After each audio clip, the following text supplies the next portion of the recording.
A painful childhood in a family of martial arts masters left the heroine with a permanent feeling of alienation and isolation from the outside world.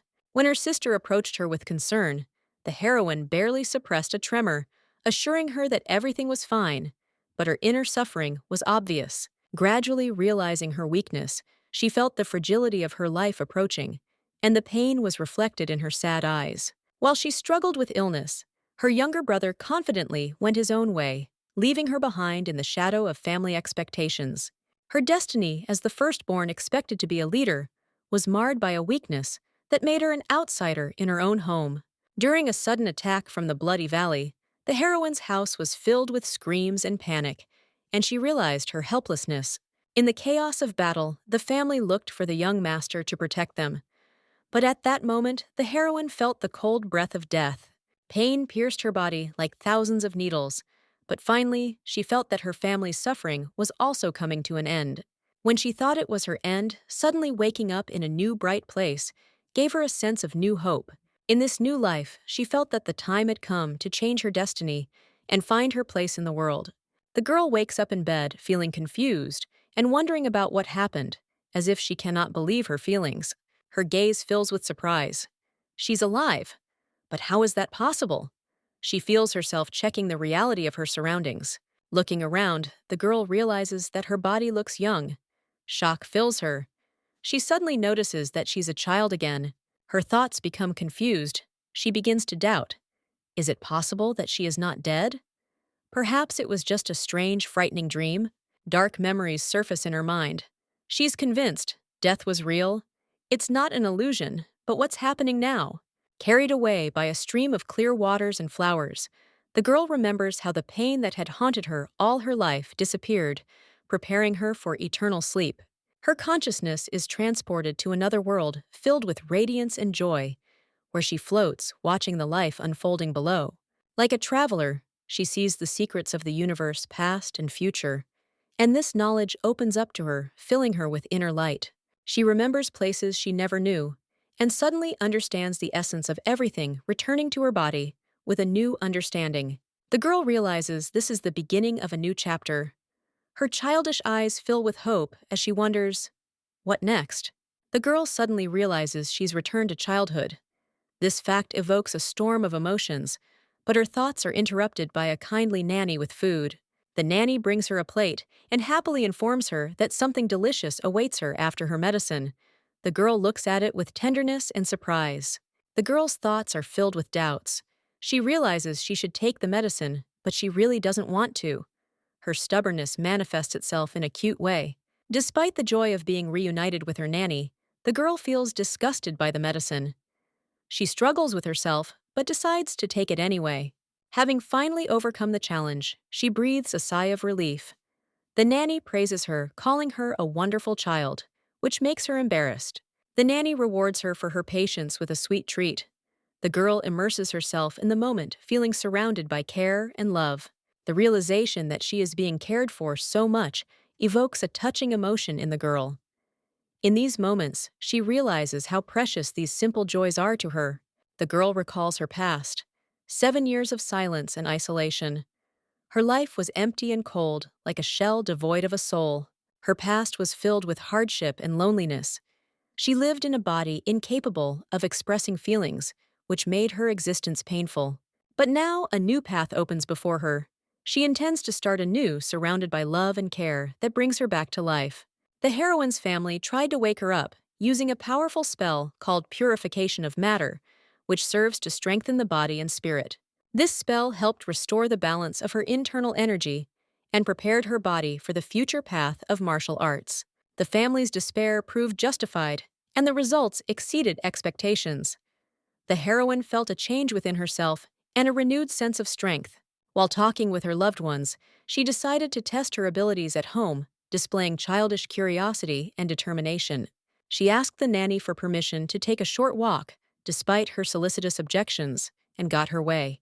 The nanny finally gave in and hugged the heroine, but insisted that the walk begin only after the rest.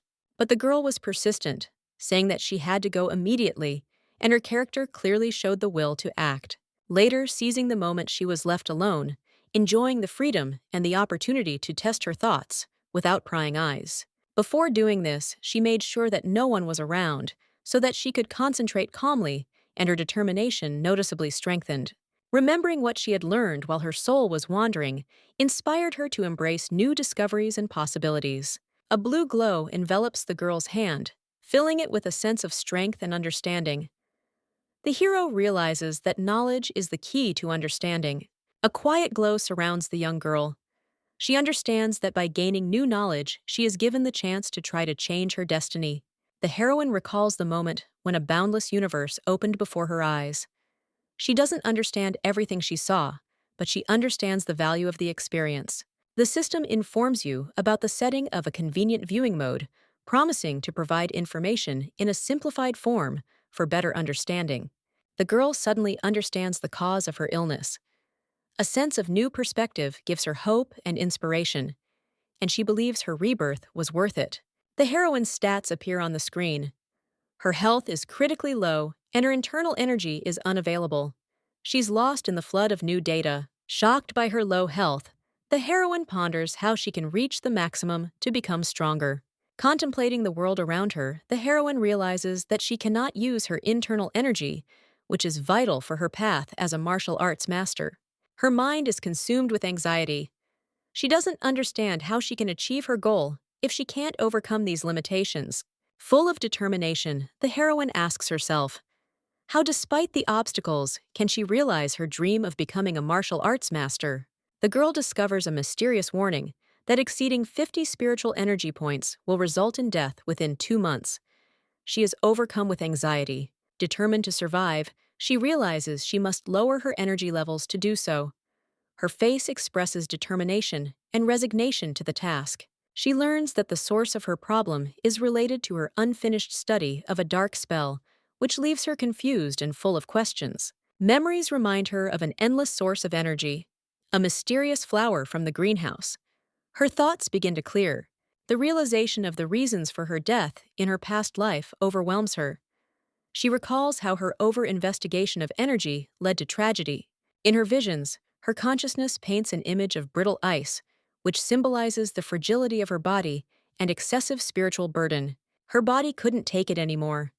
This fact reflects the pain and sadness that accompany her realization and memories of the past. She recalls how in her past life, no one could understand the cause of her illness.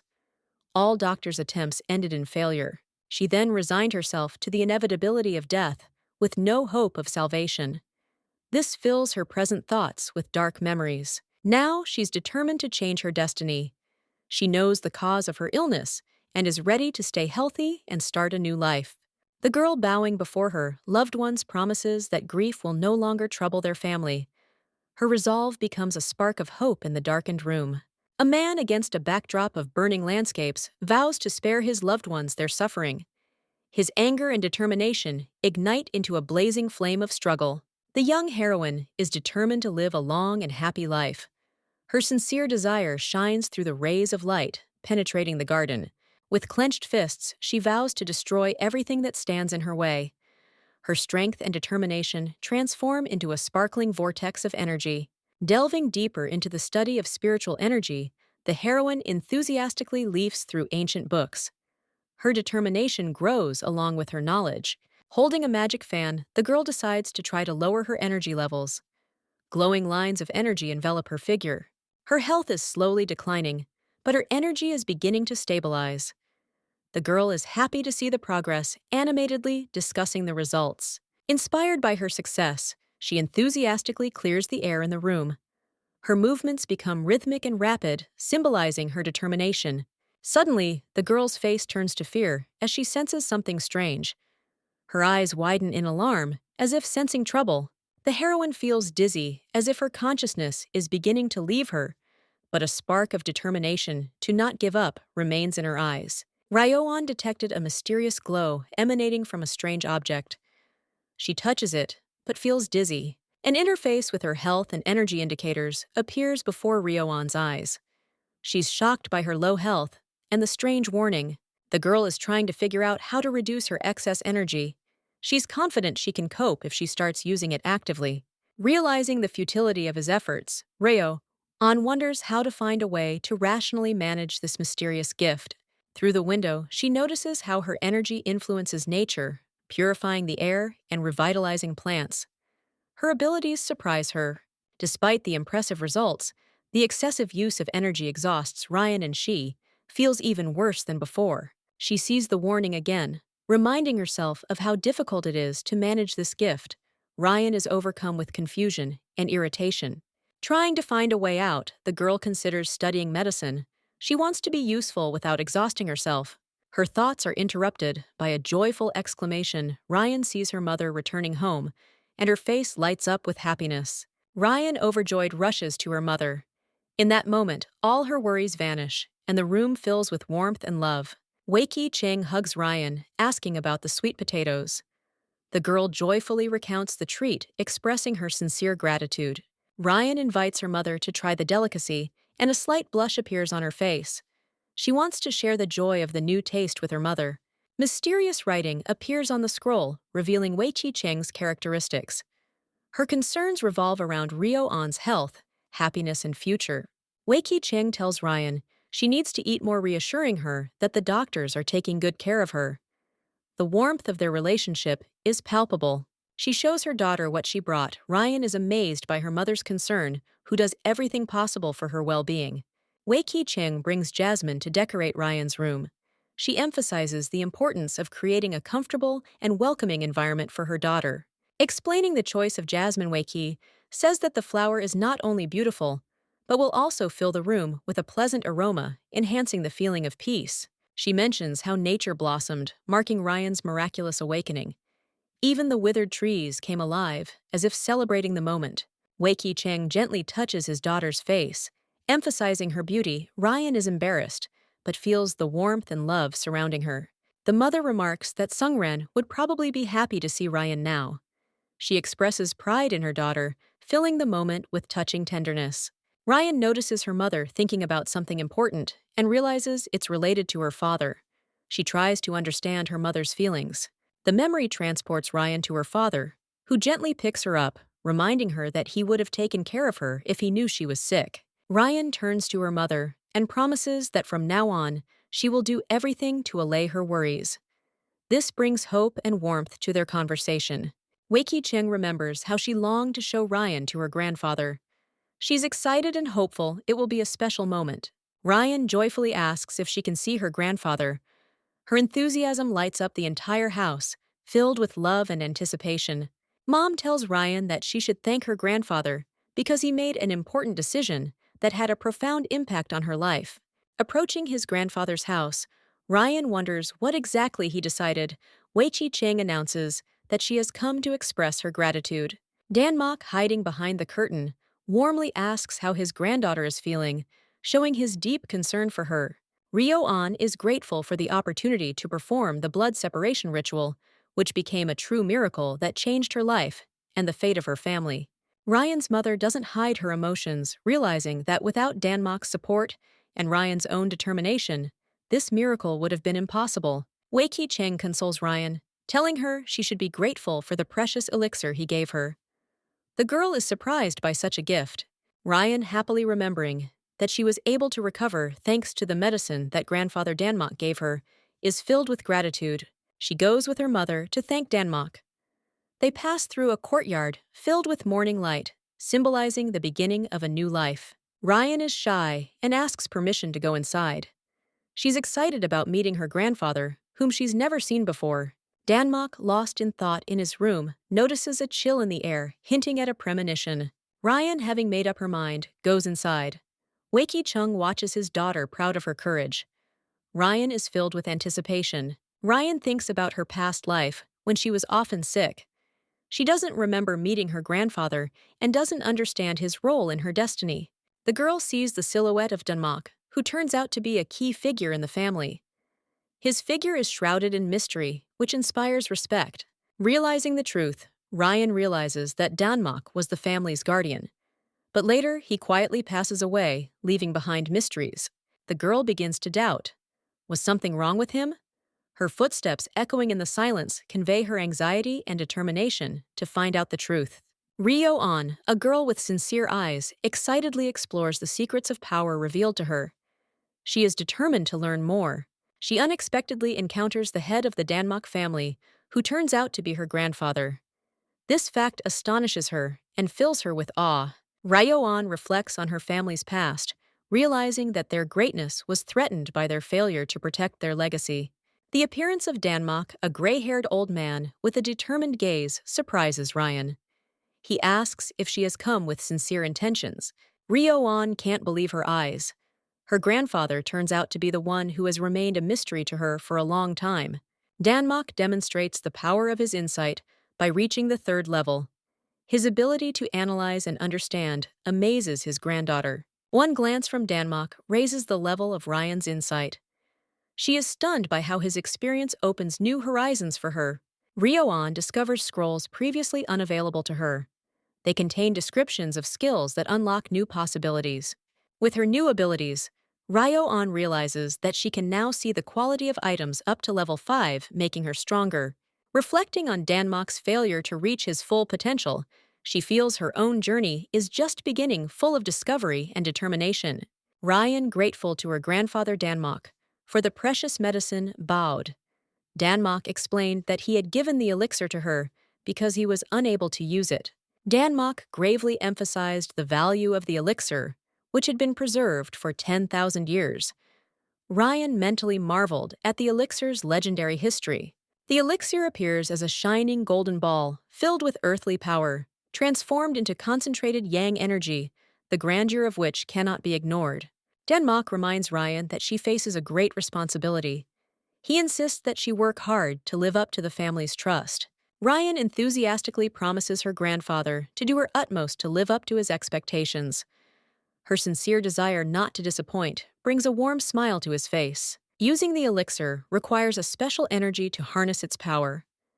This energetic combination symbolizes the balance of yin and yang. Ryo-an realizes that her inner strength is different from others. She feels that her energy is unique and does not adhere to the traditional concepts of yin and yang. Her energy resembles a gentle flow, pure and endless. It is an inner force that adapts to any form, yet remains constant. Ryo-an intends to purify the elixir's energy and transfer it to Danmak. She hopes this will improve his health and allow him to live longer. Danmak watches his granddaughter's actions with deep thought. His heart warms with the hope that Ryan's efforts will change their fate for the better. Ryan, full of determination, ponders how she can achieve success, using her knowledge and wits, hoping for a better future. Danmak suddenly notices his granddaughter's smile, and with slight irony, asks about the reason for her joy, making her think. Coming closer, Danmak addresses Ryan seriously, but warmly demonstrating concern and interest in her thoughts. The girl is slightly embarrassed, but responds with respect, emphasizing her sincerity in communicating with her grandfather, expecting his instructions. Danmak, sensing her sincerity, decides to thank Ryan for her attention and takes out something that seems important. He gives his granddaughter an exquisite gift, filled with inner energy, showing his affection and wisdom. Ryan accepts the gift with admiration, realizing that it is of great value as his grandfather hints. In her hands is an amulet that stores 14 levels of internal energy, personifying the long years of work of the great master. The girl is surprised to realize that the amulet is a storehouse of energy and considers its possible significance in her life. Ryan anxiously ponders how to preserve this treasure, realizing the amulet's importance and dreaming of using it. Ryo-an, a girl with brown hair and violet eyes, holds a pendant. She realizes she's losing her inner energy, which makes her anxious. Looking at the pendant, Ryun is filled with hope. She realizes that this object has the ability to store and harness her spiritual energy. Danmak, her grandfather, greets her kindly and asks how she liked the pendant. The girl is surprised but clearly grateful. Ryan beams with happiness, clutching the pendant tightly in her hands. She happily confirms that she loves the gift and can't help but smile. Danmak accepts her words with relief, but still asks if she has any other wishes. His concern becomes obvious. Wei Cheng, Ryan's mother, encourages her, reminding her that the eldest daughter of the family should be confident and bold in expressing her wishes. Plucking up her courage, Ryo-an firmly declares her desire to learn martial arts. She feels strength and determination in her heart. Danmok, hearing this, is confused. His face reflects shock, and he tries to understand his granddaughter's sudden desire. Wei Cheng is surprised by Danmok's reaction. She thinks her husband should be proud that their daughter wants to develop and become strong. Seeing her family's reaction, Ryan feels a little uneasy, but tries to remain confident. She believes her wish deserves support. Rio An confesses to Wei Cheng that she wants to learn martial arts despite her age. She's determined but inexperienced. Ryan's mother anxiously suggests that she recuperate first. Her anxiety is noticeable, but she tries to remain calm. Wei Cheng breaks down in tears, worried about Ryan. She prays for her recovery, trying to hide her emotions. In Wei Cheng's room, he explains that he's only crying out of concern for Ryan. The girl reassures her mother, promising to wait until she's fully recovered. The mother smiles with relief, encouraging Ryan. Her joy is visible. She appreciates her daughter's maturity and obedience. Danmok, Ryan's grandfather, declares that he will personally take charge of her training when the time comes. His determination is inspiring. Wei Cheng gently hugs Ryan, reminding her that the most important thing now is to focus on recovery. The girl agrees. Ryo-an, despite her zeal, promises to follow her mother's advice and gain strength in anticipation of future training. Danmok discusses with his assistant his surprise at Ryan's recovery. He is impressed by her speed and willingness to learn. The family watches Ryan's progress, preparing for the future. Everyone is determined, united by concern and hope. A young student reflects on how much effort his master has put in over the past 8 years, remaining in the shadows and not demanding recognition. Danmok is surprised by the girl's straightforwardness and calmness, looking at her with admiration, but cannot understand what she is talking about, getting lost in her words. The student discusses the situation with Danmok, professing his respect, but still trying to challenge his opinion of what is happening. Danmok's anger reaches its peak, and he angrily cuts off the conversation, demanding that the discussion be stopped immediately and strictly. Danmok reflects on how the girl who had only recently woken up was able to become so collected and reasonable, commanding the respect of those around her. The student mentally recalls that Ms. Ryan regained consciousness only a few months ago, and this seems incredible to him. Danmok decides that Lady Ryan's future as a martial artist will be discussed later given her condition. He strictly insists that the topic of her education should not even be raised until then, instructing the student to follow this with due diligence. The servants discuss the rumors about Lady Ryan's meeting with the master, surprised at the commotion it caused among the inhabitants of the house. The women remark that her return to life is a real blessing, and the young master must have suffered deeply all this time. Ryan touches the bars with a wary gaze, pondering what's happening. The mystery of the situation makes one wonder about her intentions. The two servants, surprised and confused, watch as Ryan seemingly suddenly begins stirring the chicken's grain, causing them to panic. With a beaming smile on her face, Ryan enthusiastically asks if she's doing the task correctly. Her sincerity disarms the onlookers. The servant is tormented internally, realizing he's handed over his job to Ryan. His feelings range from guilt to fear of the consequences. The senior servants discuss how inappropriate it is for the young mistress to engage in servant work. At the same time, their respect for her grows. Ryan explains that she wants to take care of her grandfather. She's genuinely happy knowing that the chickens produce the eggs he'll eat. Those around her, impressed by her selflessness and kindness, exclaim how noble it is. Ryan appears innocent yet determined. She enthusiastically continues stirring the grain, asking if enough has been done. The servants carefully prompt her so as not to tire her out. Seeing the results of her labor, Ryan looks satisfied. Her joy illuminates not only her work, but also the hearts of those around her. The flower framing highlights how kind and caring Ryan exudes, even when doing the simplest tasks. Ryan excitedly greets her hens, who have been waiting a long time for feeding. She enthusiastically prepares to care for them, attracting their attention. Seeing something unusual, Ryan looks around in surprise. Her eyes fill with curiosity, as if she's discovered something interesting. A huge black rooster, with shiny velvet feathers, appears before her. His imposing appearance astounds the girl. The girl next to Ryan notices that this rooster looks the healthiest, and his admiration slightly frightens the girl. Ryo-an, her eyes shining with wonder, happily discusses a name for her new friend. She suggests calling him Blackie, apparently inspired by the color. The servant suggests naming the rooster Hugwol, emphasizing its dark color. Ryan agrees, discussing the name with a smile. Inspired, they both decide the name Hugwol is perfect. The man and Ryan smile happily, feeling satisfied with the decision. The girl shows where to leave the chicken feed, explaining how to use the feeder. Ryan listens attentively. She adds that the birds were already well fed in the morning, so it is possible that they are not too hungry now. However, the birds greedily rush to the food, proving otherwise. Ryan and the man laugh, watching the hen's appetite. Rio-on joyfully takes on the responsibility of feeding the birds, inspired by the idea of helping others and bringing joy to those around her with her sincerity. Ryan's grandmother is outraged to find birdseed in her granddaughter's hands, but the girl tries to find a way to earn praise. Ryo-on ponders the distribution of spiritual energy, imagining how she could use her powers to their maximum advantage.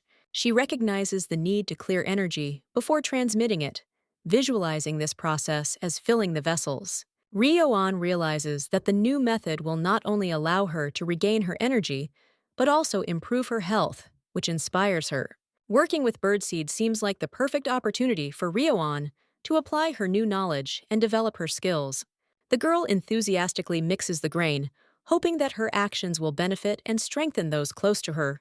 The realization that her efforts may be too much makes Ryan doubtful, but she continues to act.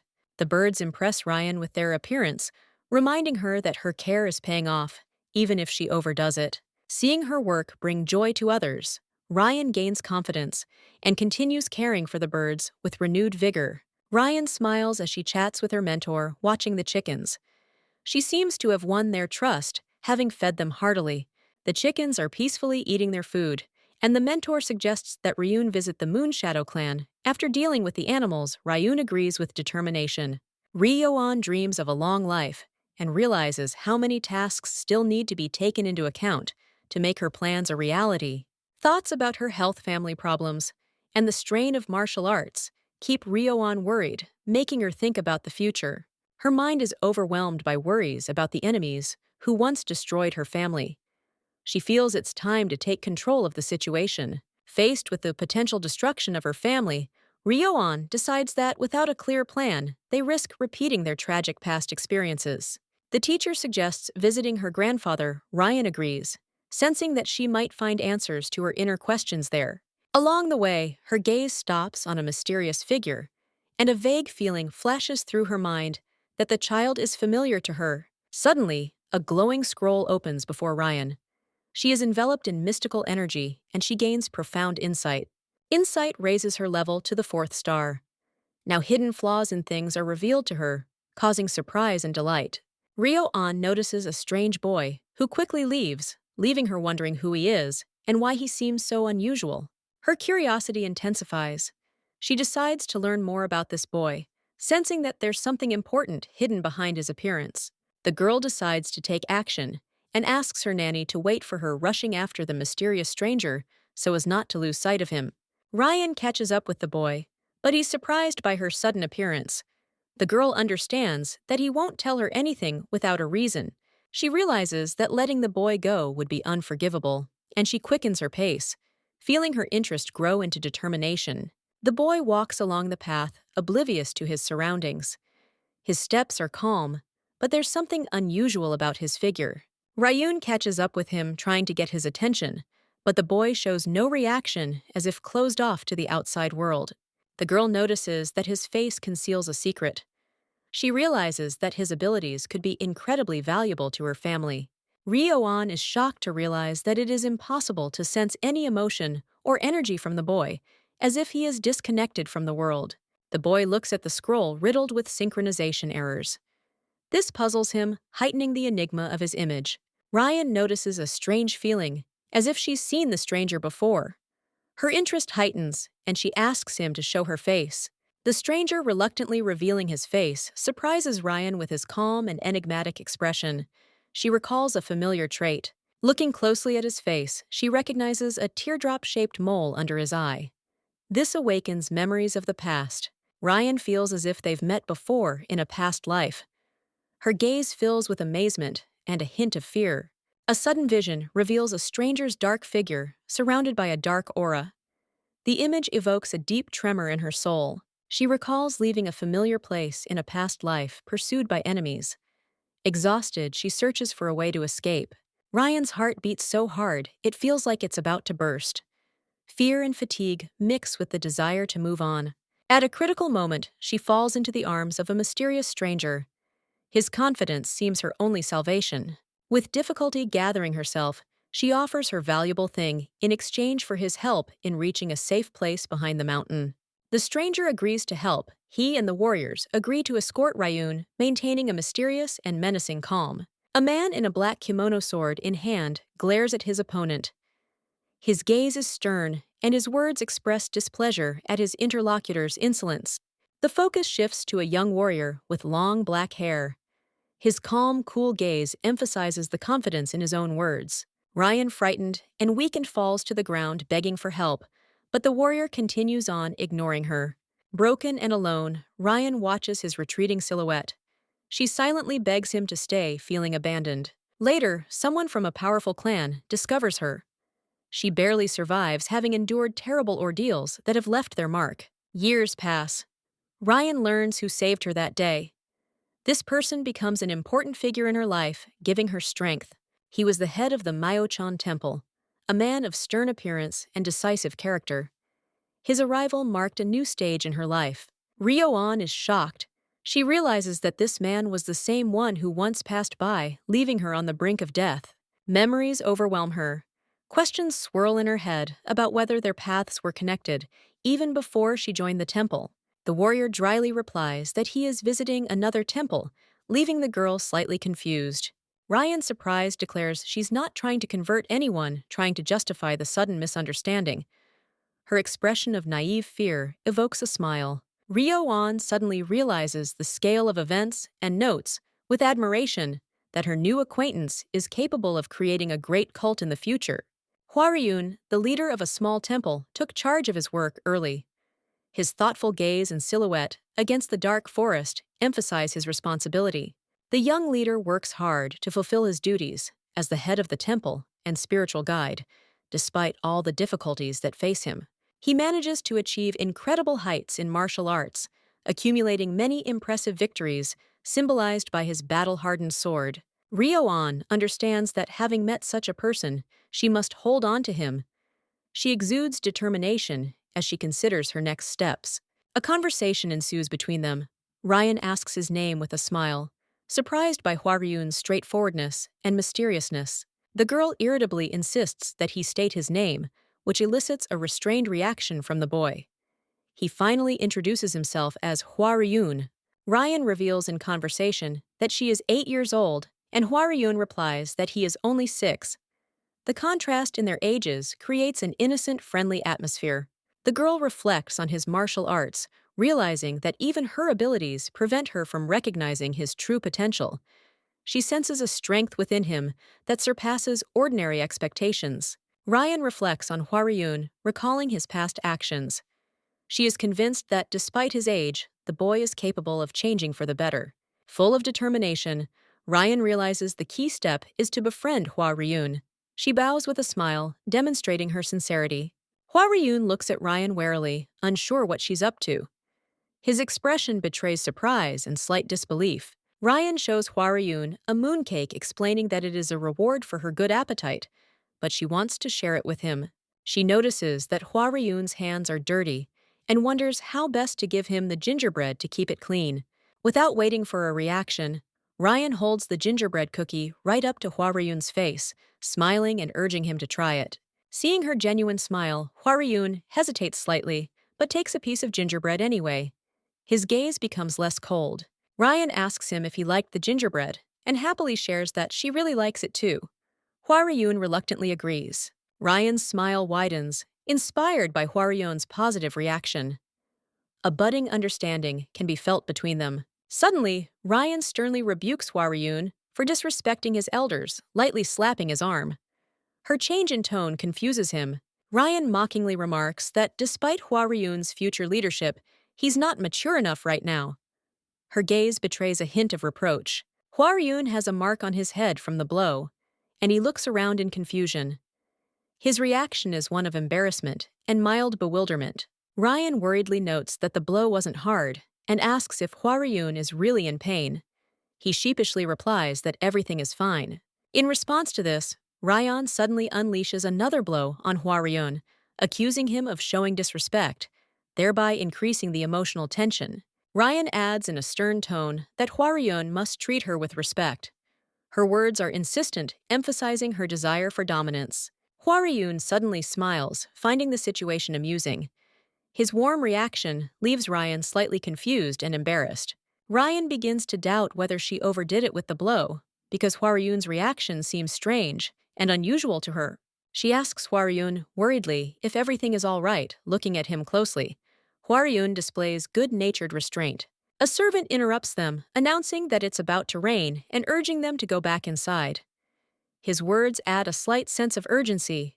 Hwaryun calmly remarks that it's time for him to leave, leaving Ryan lost in thought. The atmosphere shifts to a more pensive and quiet one. Ryan is embarrassed when the nanny notices her attention on Hwaryun. The girl looks stunned and doesn't know how to hide her feelings. The nanny hands Ryan an umbrella, urging her to take it for Hwaryun. Despite her confusion, the girl agrees. Ryan, grabbing an umbrella, hurries to catch up with Hwaryun, not wanting him to be left out in the rain without shelter. Her determination is evident in every step.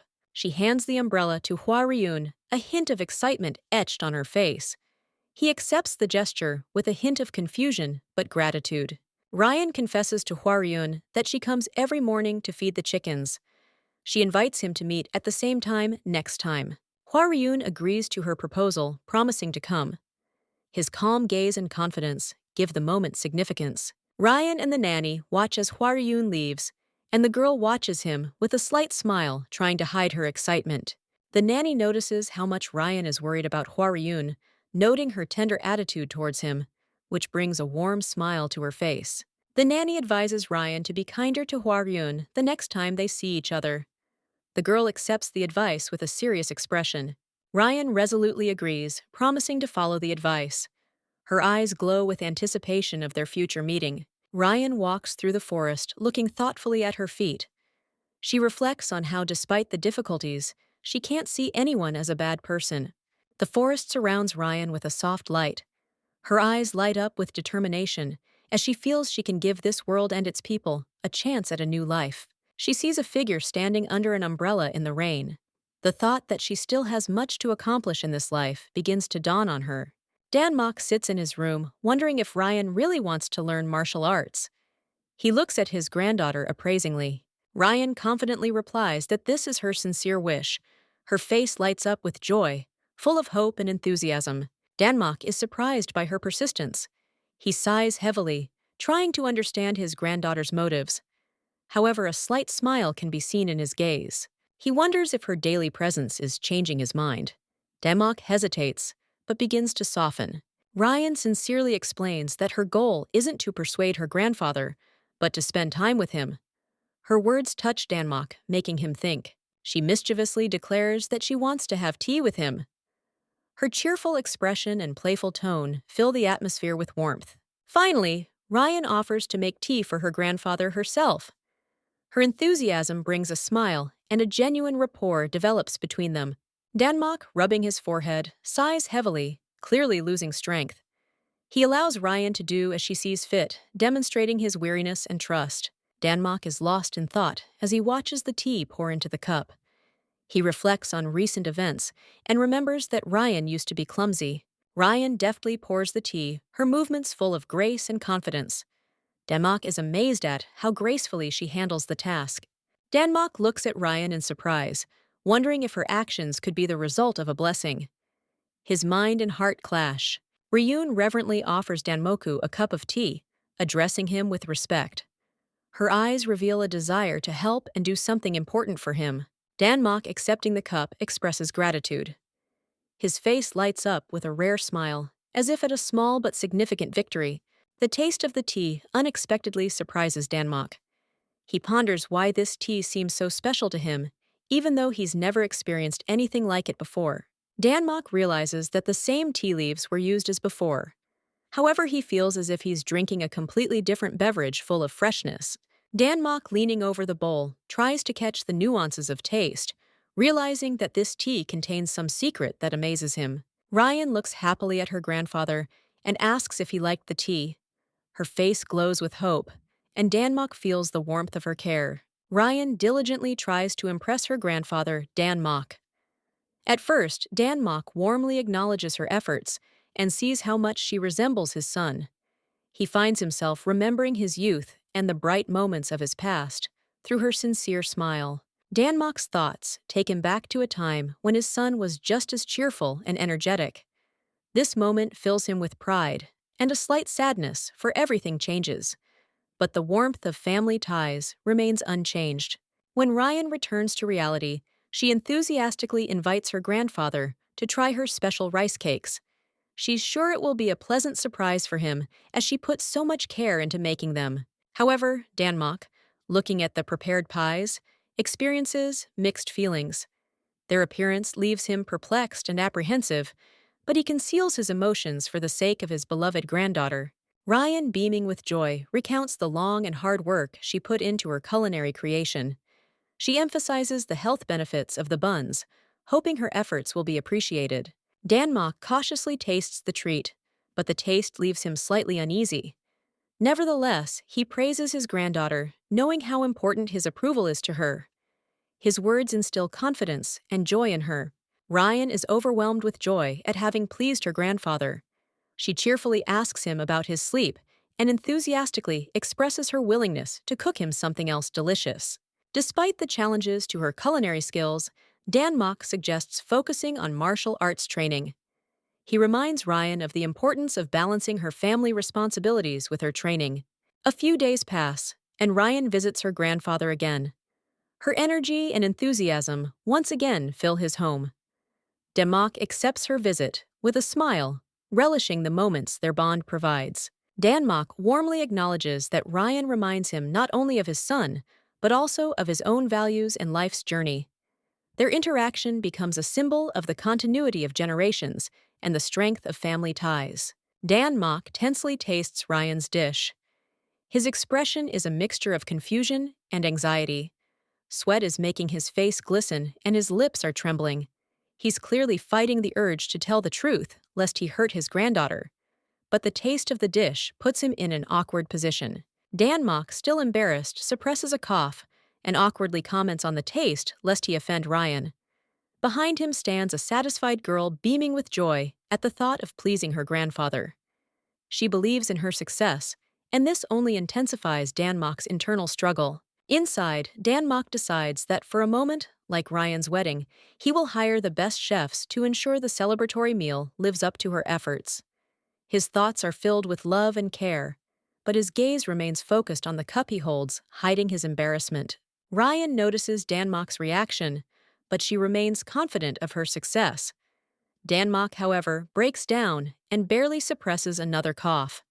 His face betrays reproach, but he still tries to maintain a friendly demeanor for his granddaughter's sake. Ryan, realizing that her rice cakes haven't made the desired impression, admits they're too hard and sweet, but her youthful optimism keeps her spirits up. She smiles shyly, hoping her grandfather will appreciate her efforts. She realizes she overestimated her abilities, but tries not to show her disappointment. Danmok gently assesses the tea to ease her confusion. His voice is calm and encouraging, and his eyes are warm, encouraging his granddaughter in her first attempts. Danmok gratefully notes that the tea is truly good. His praise brings joy to Ryan, and her smile brightens even more.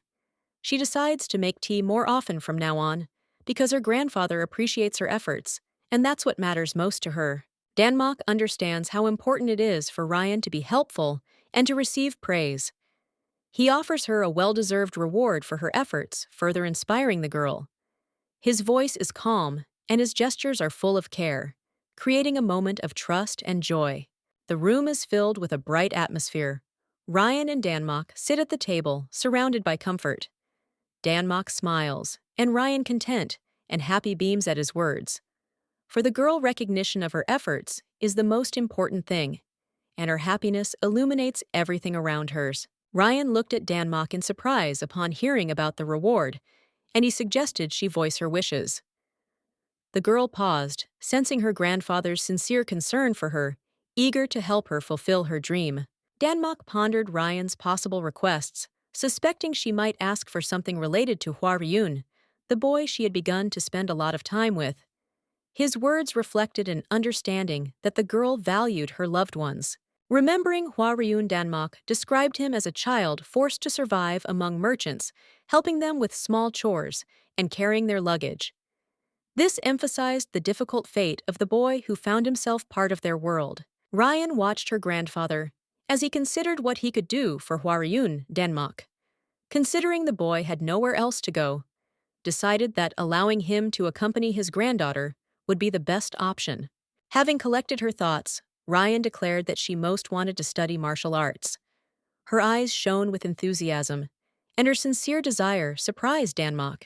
Danmok considered the seriousness of her wish and asked how much she wanted it. Seeing his granddaughter's determination, he accepted her request, understanding how important it was to her. However, he warned Ryan that before she could study martial arts, she needed to do one important thing. His words aroused surprise and interest in the girl who braced herself for the condition. Danmok announced that Ryan's first step would be learning to read and write. The girl was stunned by this demand, as she hadn't expected to be forced into something so seemingly far removed from her dreams. She was skeptical as she tried to understand how learning to read and write was connected to martial arts. However, Danmok confidently reminded her that an heiress should not be uneducated, emphasizing the importance of knowledge. Ryan, full of determination, began to realize that despite the difficulties she would have to follow her grandfather's instructions, she understood that this trial would be the first step toward her dream. A little girl named Ryun, tormented by inner conflict, ponders her knowledge. She conceals the fact that she can already read and write, creating a feeling of sadness and tension. Ryun, hunched over the ground, draws with a stick lost in thought. She worries about how long it will take to elevate her family. Huddled in a ball, the girl appears depressed. Hua Ryun notices her state and carefully addresses her, trying to understand what's troubling her. Hua Ryun notices the rooster's strange behavior and points it out with mild confusion. His gaze expresses a mixture of surprise and interest as he tries to figure out what's wrong with the bird. Ryan and Hua Ryun stare at the rooster, who truly looks unusual. His feathers shimmer, and his gaze is full of mystery, drawing attention to himself as if he's hiding something. Hua Ryun begins to notice that the rooster is truly unique. Its coloring and demeanor are admirable. Ryun, watching him, can't hide her slight surprise at how Hua Ryun is beginning to respect this bird. Hua Ryun wonders how often he's looked at the rooster without noticing its unusual beauty. He comes to the conclusion that each time he sees it, the rooster looks better, which makes him see the bird in a new light. Ryan realizes it was right to give the rooster more care and attention. She considers getting to know him better and even adopting him into the family. She's determined to show more concern. Hua Ryun notices the bird's shiny feathers, comparing it to a phoenix. For him, the rooster becomes a symbol of nobility and majesty. Both of their gazes are filled with admiration and respect for the bird. Ryan smiles as she explains that the rooster's name is Hyukwol and that she takes special care of him. Her words reveal how important this unusual pet is to her. Hua Ryun and Ryan finally agree that Hyukwol deserves their attention and respect. Their gazes connect and a rapport develops between them, as if the rooster had united them in a shared feeling of admiration. Ryan looked closely at her rooster, who had grown noticeably. She remembered how small he had once been and wondered how he had gotten so big. A shadow of doubt interrupted her thoughts. Had she accidentally overfed him? The question made her question her care. Hua Ryun, observing the situation coldly, asked Ryun what she was feeding her pet. The girl looked embarrassed, but proudly replied that it was all due to her love and care. Hua Ryun remained dissatisfied, clearly not believing her explanation, while Ryun merely smiled apologetically. The boy was angry with Ryan for her carelessness, expressing his displeasure. The girl felt awkward, but still tried to maintain her confidence. Her resentment was mixed with a desire to show that she cared not only for the rooster, but also wanted Hua Ryun to understand her. Ryan decided to reconcile Huariyun and offered him a taste of her treat. She insistently placed a piece in his mouth, despite his resistance. The boy was surprised by her determination, but the taste of the food quickly softened his mood, making him think. Huariyun finally stopped grumbling. He stood there, confused, realizing the food was indeed delicious. Ryan watched his reaction with a smile, glad she'd pleased him. In that moment, a warm understanding passed between them. Ryan curiously asked Huariyun if he knew the alphabet. He waved her off, puzzled by her sudden interest. Ryan explained that she knew nothing herself and suggested they study the letters together desperately, hoping he would agree. Huariyun was surprised to hear that Ryan didn't yet know a single letter. He genuinely couldn't understand how that was possible. The girl shyly looked away, trying to hide the true motive behind her proposal. She simply wanted to be near him. Ryan added that her uncle was going to teach her the alphabet and invited Huariyun to join. She explained that it would be beneficial for both of them. Huariyun was wary of her enthusiasm, but became interested in her proposal. Despite his disbelief, the boy pondered Ryan's words. He tried to figure out what he could gain from them. However, the girl's sincere desire to get closer to him began to warm his heart, forcing him to reconsider his attitude. Huariyun finally melted, realizing that Ryan simply wanted to spend time with him. Her enthusiasm and concern impressed him, though he tried to hide his feelings. A genuine connection gradually developed between them, leaving room for new discoveries together. Ryan, looking at Huariyun, wonders where she can apply her knowledge. Her naivety and desire to understand the future evoke a slight smile, and he tries to explain that one day this knowledge will help her read books on martial arts. However, Huariyun suddenly admits he has no intention of learning martial arts. His words stun Ryan as her impression of him crumbles in an instant. His serious gaze reinforces his determination. Her surprise turns to bewilderment, and she exclaims why he decided that Huariyun replies with certainty that he will always remain a shadow in their family, no matter how successful he is. Ryan suddenly understands why the Huariyun from her past life ended up in Machon. She realizes that his actions and choices are rooted in their family's complex value system and his own aspirations. Memories of Machon lead her to believe that this path could make him a stronger student, capable of becoming a leader. This discovery in her eyes makes Huariyun special. Despite the potential hidden within him, Rayun understands he will never be able to go there. The gravity of his fate is reflected in her gaze, full of awareness of his limitations. She mentions the Hwasan clan from Seosong Island Castle, which values human talent and suggests this option. But Huariyun remains realistic and points out the vast distance to this castle. Worried about his future, she speaks passionately of the possibility of growth. Her emotional outburst expresses a desire to protect him from mistakes and guide him onto a path that can lead to success. Huariyun slyly asks where Ryan would suggest he study martial arts, sparking an internal struggle within her. Her confusion and doubt are evident in every gesture. He concludes his argument by saying that studying martial arts is risky, and the only way to achieve greatness is to die.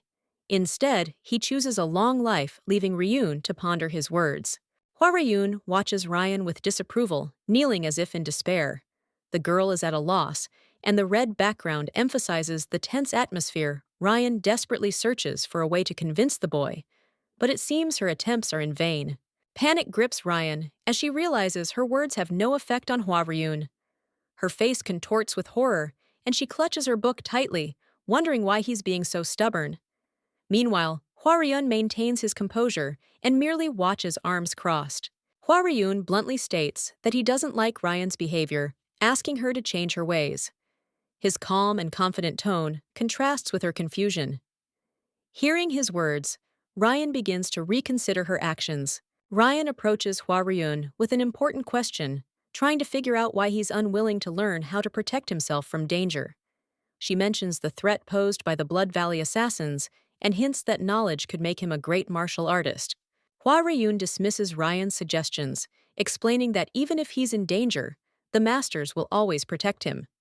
However, he adds sarcastically that he has no intention of becoming one of them, further perplexing the girl. Ryan tries to approach Hua Ryun, explaining that knowing the alphabet will allow him to write letters, opening up new opportunities. But the boy dismisses her arguments, claiming that even writing requires paper, which isn't easy to come by. Hua Ryun asks with genuine interest why Ryan is so persistent in convincing him to study. His eyes are curious and his tone remains calm, but behind his words lies a genuine desire to understand her motivation. Ryan just looks at him silently, her eyes filled with doubt and sadness. The question rings in her head. Why? But she can't find the words to answer, and her expression says more than any words. Ryan knows that in the future, Huariyun will go to the Machian temple, where the strongest become leaders. She worries about his fate, realizing that this place will present him with many trials where weakness is unacceptable. At the temple, children learn to absorb the life energy of others. Ryan can't bear the thought of Huariyun having to endure such hardship. She looks at him with determination, knowing she wants to protect him from this fate. Ryan anxiously recalls the harsh words about the cruel place she must travel to. The snow-capped mountains and gloomy walls add a sense of inevitability and dread to the future, where she must master brutal martial arts. Standing by the carriage, Ryan gazes out at the snowy landscape, overcome with doubt. The thought of learning such cruel and merciless skills fills her with deep anxiety. Her inner struggle seems to intensify with each passing minute.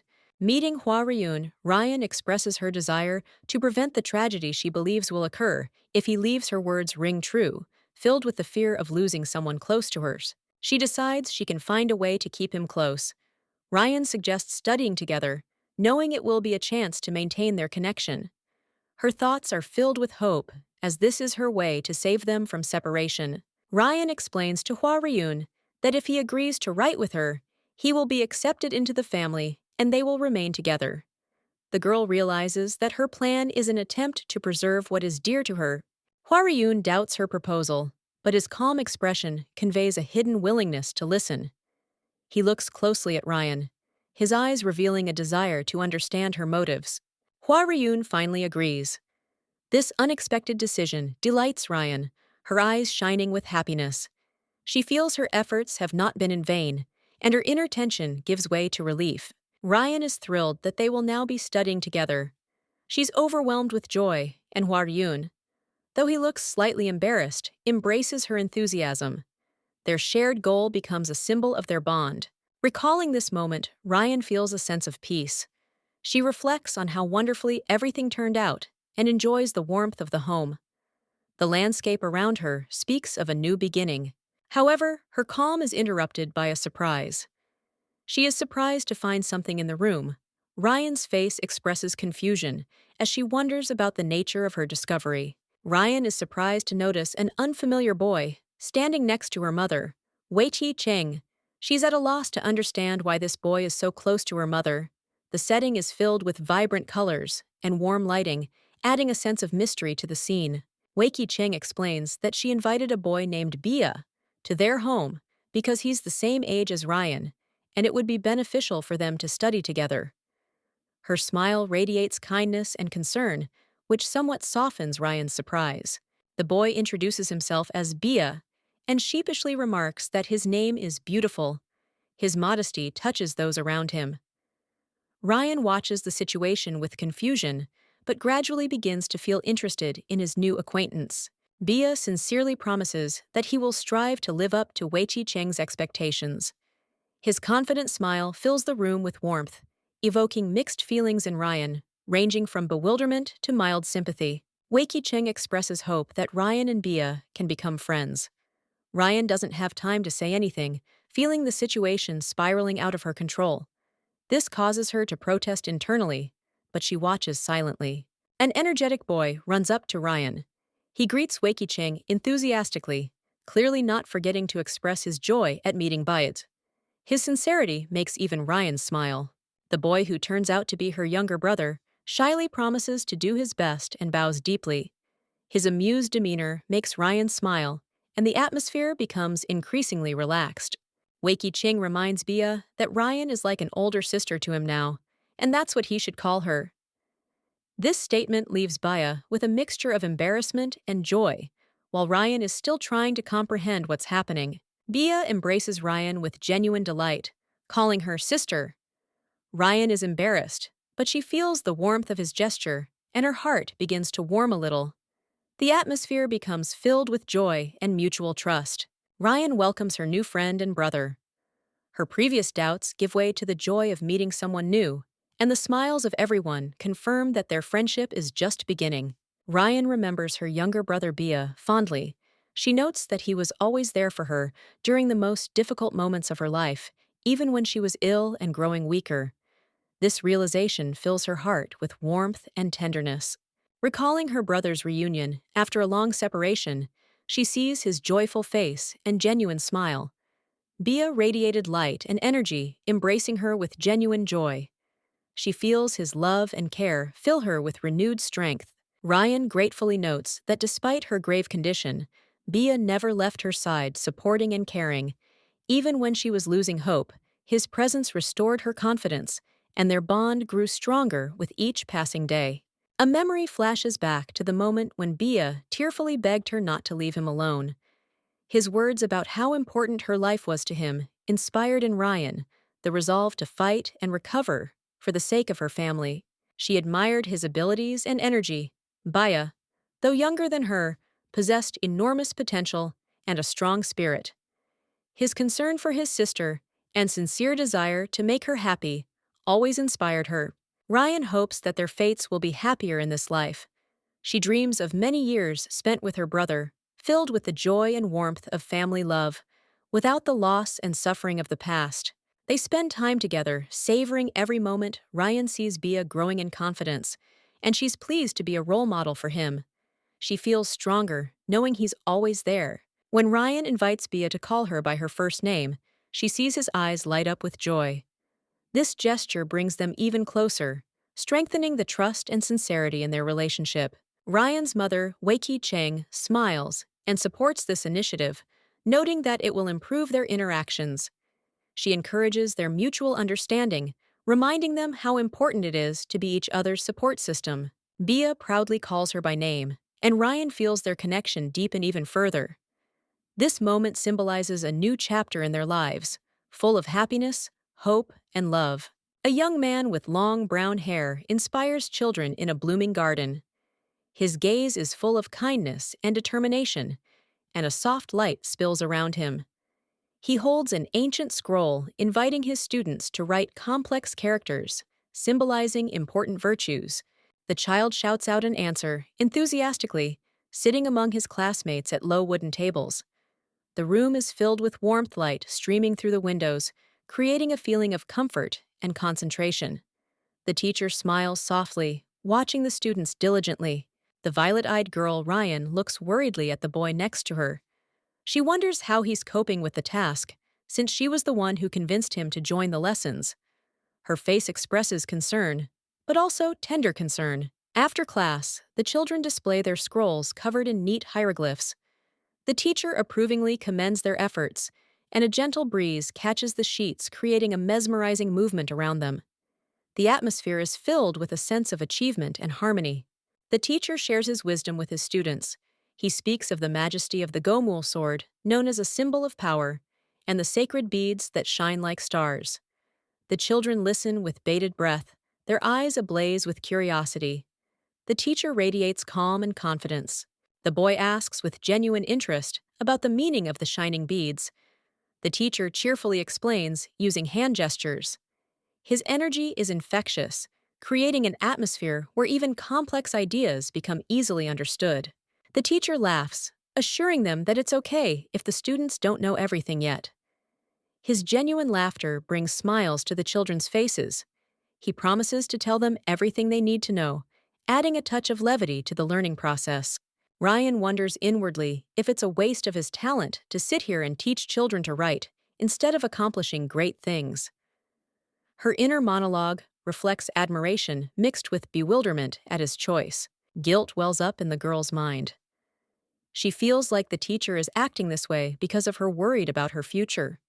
Her face lights up with deep emotion, a mixture of gratitude, embarrassment, and respect for his sacrifice for their common cause. A dark shadow from the past suddenly awakens within the teacher's soul. The grim event that left scars on his heart resurfaces. His appearance at this moment is tinged with sadness, and his eyes reflect the depth of the pain he carries within. 7 years ago, Ryan, as a baby, found herself caught in the middle of a bloody battle. A brutal attack devastated their village. Her father died defending the family, and Uncle Hyunwoo took it upon himself to save his sister and her daughter, despite the chaos and fire all around. Hyunwoo sacrificed his life to help Ryan and her mother survive. However, the tragedy left an indelible mark. The girl, witnessing her mother's grief and the loss of her loved ones, sank into a feeling of emptiness. She began to withdraw into herself, as if becoming a shell drained of vital energy. Memories of those events tormented Hyunwoo, who had failed to protect his entire family. Guilt overwhelmed him, reminding him of the lives lost.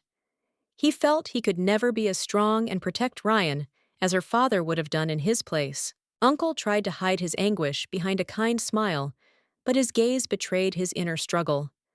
Gradually, he realized he had to be a role model for Ryan, helping her find the strength to move on and cope with her loss, rather than drag her down into the abyss of his suffering. Hyunwoo proposed a new tradition.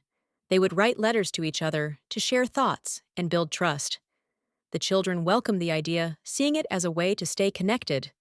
Their conversations were filled with warmth, laying the foundation for a new future. Hyunwoo's lessons became a part of Ryan and her friends' lives. Their eyes lit with curiosity and knowledge as they discussed what they'd learned. Even their uncle's simple words about the end of the lessons sparked joy and anticipation for what each day would bring. After class, Ryan suggested they share a cup of tea. Her smile lit up the room, signaling a renewed light within her. Her simple yet heartfelt offer brought them all together at the table, creating a sense of family and warmth. While brewing tea, Ryan added a bit of her energy, as if sharing kindness and care with her loved ones. The amazed children watched her actions with curiosity, and Hyunwoo couldn't hide his pride seeing the girl recover and grow stronger. Everyone enjoyed their tea, enjoying the company of others. Ryan looked at her friends and uncle with gratitude. Hyunwoo jokingly remarked that the villagers would pay a fortune for such delicious tea, filling their evening with light laughter and comfort. Ryan realized how important her uncle was in her life. His support, attention, and care helped her cope with her pain and rediscover joy. Every moment they spent together strengthened her spirit, giving her hope for a brighter future where joy and love would once again be found. Ryan savors the tea, surprised by how refreshing it is. Bia is genuinely delighted, expressing genuine admiration. This creates an atmosphere of warmth and comfort, reflecting their genuine closeness and the joy they share in simple pleasures. Ryan experiences a quiet joy as she watches her loved ones' reactions. She notices how her efforts bring joy to those around her. This scene highlights her caring nature and desire to make others happy. Bia and Hyunwoo discuss the taste of the tea, and Ryan's expression betrays her excitement. However, Hyunwoo's unexpected reaction makes her wonder if everything went as planned. A slight intrigue builds in the room. Hyunwoo looks at Ryan with a mysterious smile. She tries to figure out what he knows, but his enigmatic expression leaves her unsettled. This adds a touch of mystery to the plot. Hyunwoo praises Ryan for her sincerity, emphasizing that this feeling is conveyed even through tea. He lets her know that hard work and determination always lead to success, inspiring her to new achievements. Bia excitedly asks her sister if she's learning martial arts from her uncle. This sincere reaction demonstrates his admiration and desire to be like her, adding a touch of familial warmth to the story. Hyunwoo assures Bia that once he learns to read and write, he too can learn martial arts. This scene reveals the boy's dreams and ambitions, compelling the viewer to empathize with his aspirations. Hyunwoo promises the children a reward if they succeed in their studies. His friendly smile and confident words fill the scene with optimism, inspiring the characters to strive harder. Ryan lies in bed, sweltering in the heat. She contemplates the beautiful weather, but her condition reveals that the hot sun brings her many hardships, adding a touch of realism to her everyday life. In her room, Ryan contemplates possible changes in her life. She resolves to find a way to escape difficulties before they become too overwhelming. This scene demonstrates her willpower and desire for a better future. Ryo-an understands that the Blood Valley assassins will become stronger in 10 years. She reflects on how she must prepare for their arrival by learning as much as possible about their techniques and methods. The girl goes to the library to find all the books related to the Bloody Valley under the guise of regular reading. The more she reads, the more anxious she becomes. She learns that the Bloody Valley's techniques are distinguished by their destructive power and cruelty, reminiscent of the claws of beasts. No one has yet been able to decipher the mind control method these killers employ. Ryo-an reflects on how it takes a long time for a martial artist to become stronger, regardless of the use of elixirs or spiritual practices. However, the Bloody Valley masters stand out. They have found a way to accelerate their progress by accumulating vast amounts of internal energy, making them extremely dangerous opponents. The girl wonders if there is a practice that can so quickly accumulate inner energy. She reads ancient texts hoping to find answers. She realizes that such a path carries the risk of madness. If the energy accumulation process is accelerated, one can lose one's mind, which can only be stopped by satisfying one's craving for human blood. Ryo-an is amazed by the strength of those who have mastered the art of the Blood Valley. She wonders if they are capable of surviving even serious injuries. The leader of the Blood Valley possesses secret techniques that make him nearly invincible. Tired of thinking, she decides to take a breather. Ryan admits it's too hot and hard to think about everything at once. She puts down her books to rest and collect her thoughts. A man appears in her room and notices her relaxed state. He jokingly points out that she decided to lie down because of the heat, which makes Ryan slightly embarrassed. Hwa Ryun addresses Ryan with a slight mockery, noticing something interesting in her hands. His gaze is filled with hidden curiosity, and his tone makes Ryan tense. She tries to remain calm, but her thoughts are filled with anxiety as she understands he suspects something. Ryan looks around her spacious room, full of light and elegance. Hwa-ryun slightly mockingly remarks that her conditions are significantly better than others. The girl involuntarily reflects on her privileged position, trying not to show her true emotions. Hwa-ryun, noticing that Ryan was studying something with a keen intent, approaches. His voice is slightly challenging, making the girl wary. She looks up, trying to explain her infatuation, but finds it difficult. When Hwa-ryun notices the book about the Valley of Blood, his expression turns serious. He asks a direct question, and Ryan freezes in surprise. She quickly comes up with an excuse, but his intense gaze makes her words less convincing. The girl looks away nervously, explaining her interest in the book. As a coincidence, Hwa-ryun is reluctant to believe her words. His persistence unsettles Ryan. The tension between them grows, and his questions become more penetrating. Ryan secretly tries to understand how Hwa-ryun knows about the Valley of Blood, a topic far removed from common knowledge. Her anxiety grows, but she decides not to show her fears, trying to keep her secret safe. Curious but also wary, Ryan asks Hwa-ryun if he's encountered anyone from the Valley of Blood. His confident answer that he knows about the cult stuns her. Her expression reflects a mixture of surprise and alarm. Hwa-ryun continues claiming he's never met any blood cult followers, but knows enough about them. His words sound almost accusatory, and he asks Ryan why she needs such books. She quickly makes an excuse, but looks embarrassed. Hwa-ryun unexpectedly hands Ryan a vessel containing chunks of sparkling ice. She accepts it with surprise, relaxing slightly at his unexpected concern. However, a wary look still glimmers in her eyes, as his knowledge remains a mystery to her. Ryan takes the ice, but her thoughts are elsewhere. She wonders how much Hwa-ryun knows about her secrets. Her anxiety grows as his behavior becomes increasingly mysterious, and his words arouse her growing suspicions. Ryan curiously asks Hwa-ryun where he got the ice he's holding. Hwa-ryun explains that he received it as a reward for a job well done. The girl enthusiastically praises the boy for his resourcefulness, marveling at his ability to obtain such a rare resource. Ryan wants to know who exactly Hwa-ryun helped. The boy sheepishly explains that he helped a woman from a fabric store who was looking for ice to treat her sick child.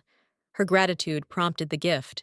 Hwa-ryun recalls meeting a woman with a sick son whose symptoms resembled other cases he had seen before. He learned of the family's plight in the slums and decided to help despite the difficulties. According to the boy, a passing monk suggested a cure. Find a certain plant in the mountains. Huariyun decided to go to the mountains to save the child and ease the mother's suffering. Having collected the plant, Huariyun brought it to the woman. She, in tears of gratitude, gave him the ice. This gesture touched the boy, and he realized the importance of helping those in difficult situations without expecting a reward. However, Ryan notices Huariyun's hands scarred from searching the mountains. She worries about the boy, but he tries to reassure her, assuring her that everything is fine, and the ice was worth it. Huariyun, hesitant to bring the ice, sees Ryan's joy, who finds the coolness the perfect mood lifter. She reassures him that everything he's done was worth it, and his efforts have truly helped. Ryan decides to ask Huariyun if he plans to study martial arts.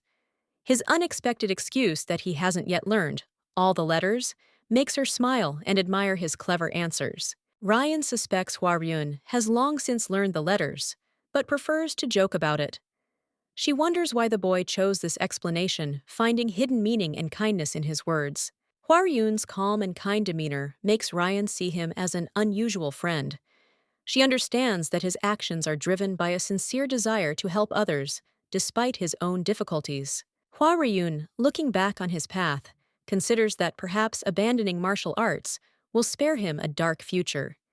He feels the burden of a choice that could alter his destiny, leaving him internally insecure. Ryan asks Huariyun why he needs to learn martial arts. Does he aspire to become a great master? This topic forces Huariyun to reflect on the true purpose of his path, evoking mixed feelings. Ryan explains that becoming strong among martial artists is not easy. However, Huariyun points out that it's impossible to achieve everything you want, much less become the greatest master. Huariyun considers whether striving for the title of the strongest is worthwhile.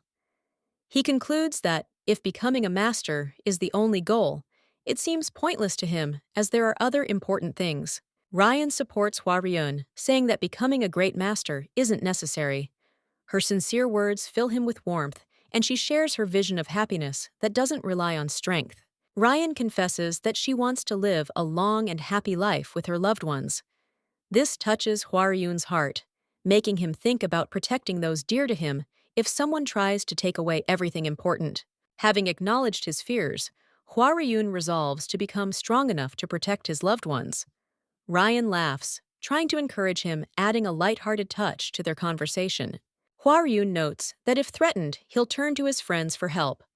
However, Ryan reminds him that he doesn't have any friends yet, but assures him that he will in the future. Ryan happily declares that she is already his friend. Her sincerity and radiant emotions become a shining light in Huariyun's reflections on life. Huariyun realizes he still has much to learn.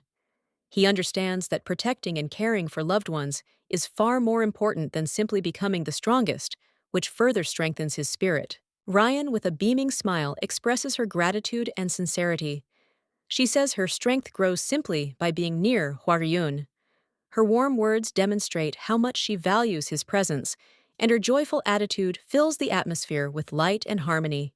Huariyun looks at Ryan intently, slightly taken aback by her words. His gaze is full of surprise and hidden anxiety. Ryan notices this and wonders what could have caused such a reaction. But Huariyun, clearly embarrassed, quickly reassures her with a neutral response. Late in the evening, Ryan peers out from behind the door, looking around warily. She seems anxious and calls cautiously into the void, as if checking to see if anyone is nearby. Her curiosity and tension convey an air of mystery and anticipation. Huariyun appears at that moment and anxiously tells Ryan that she should be careful, otherwise she might get sick. His caring remark fills the scene with warmth. Ryan looks at him with mild surprise, sensing his genuine concern for her well-being. Ryan explains that she needs to go to the library despite the late hour. Huariyun is perplexed by why she needed to go there so late, his face reflecting a mixture of surprise and slight anxiety. But he tries to understand her decision. After a brief moment of consideration, Huariyun decides to accompany Ryan. His willingness to accompany her at such an unusual time demonstrates his care and responsibility. This strengthens Ryan's trust in him, and she feels safe with him. Ryan walks next to Huarun, feeling his hand gently but firmly hold hers. She notices his slightly tense movements, as if he's practicing confidence with every step. This deepens her appreciation for his concern. Ryan notes how Huarun's footsteps echo in the stillness of the night, as if he were trying to protect her from everything outside. Her thoughts fill with gratitude for his devotion, and she realizes how important he is to her at this moment. Huarun's steps become a symbol of his willingness to be there and support her in any situation. Ryan realizes that he not only protects her, but also genuinely cares for her.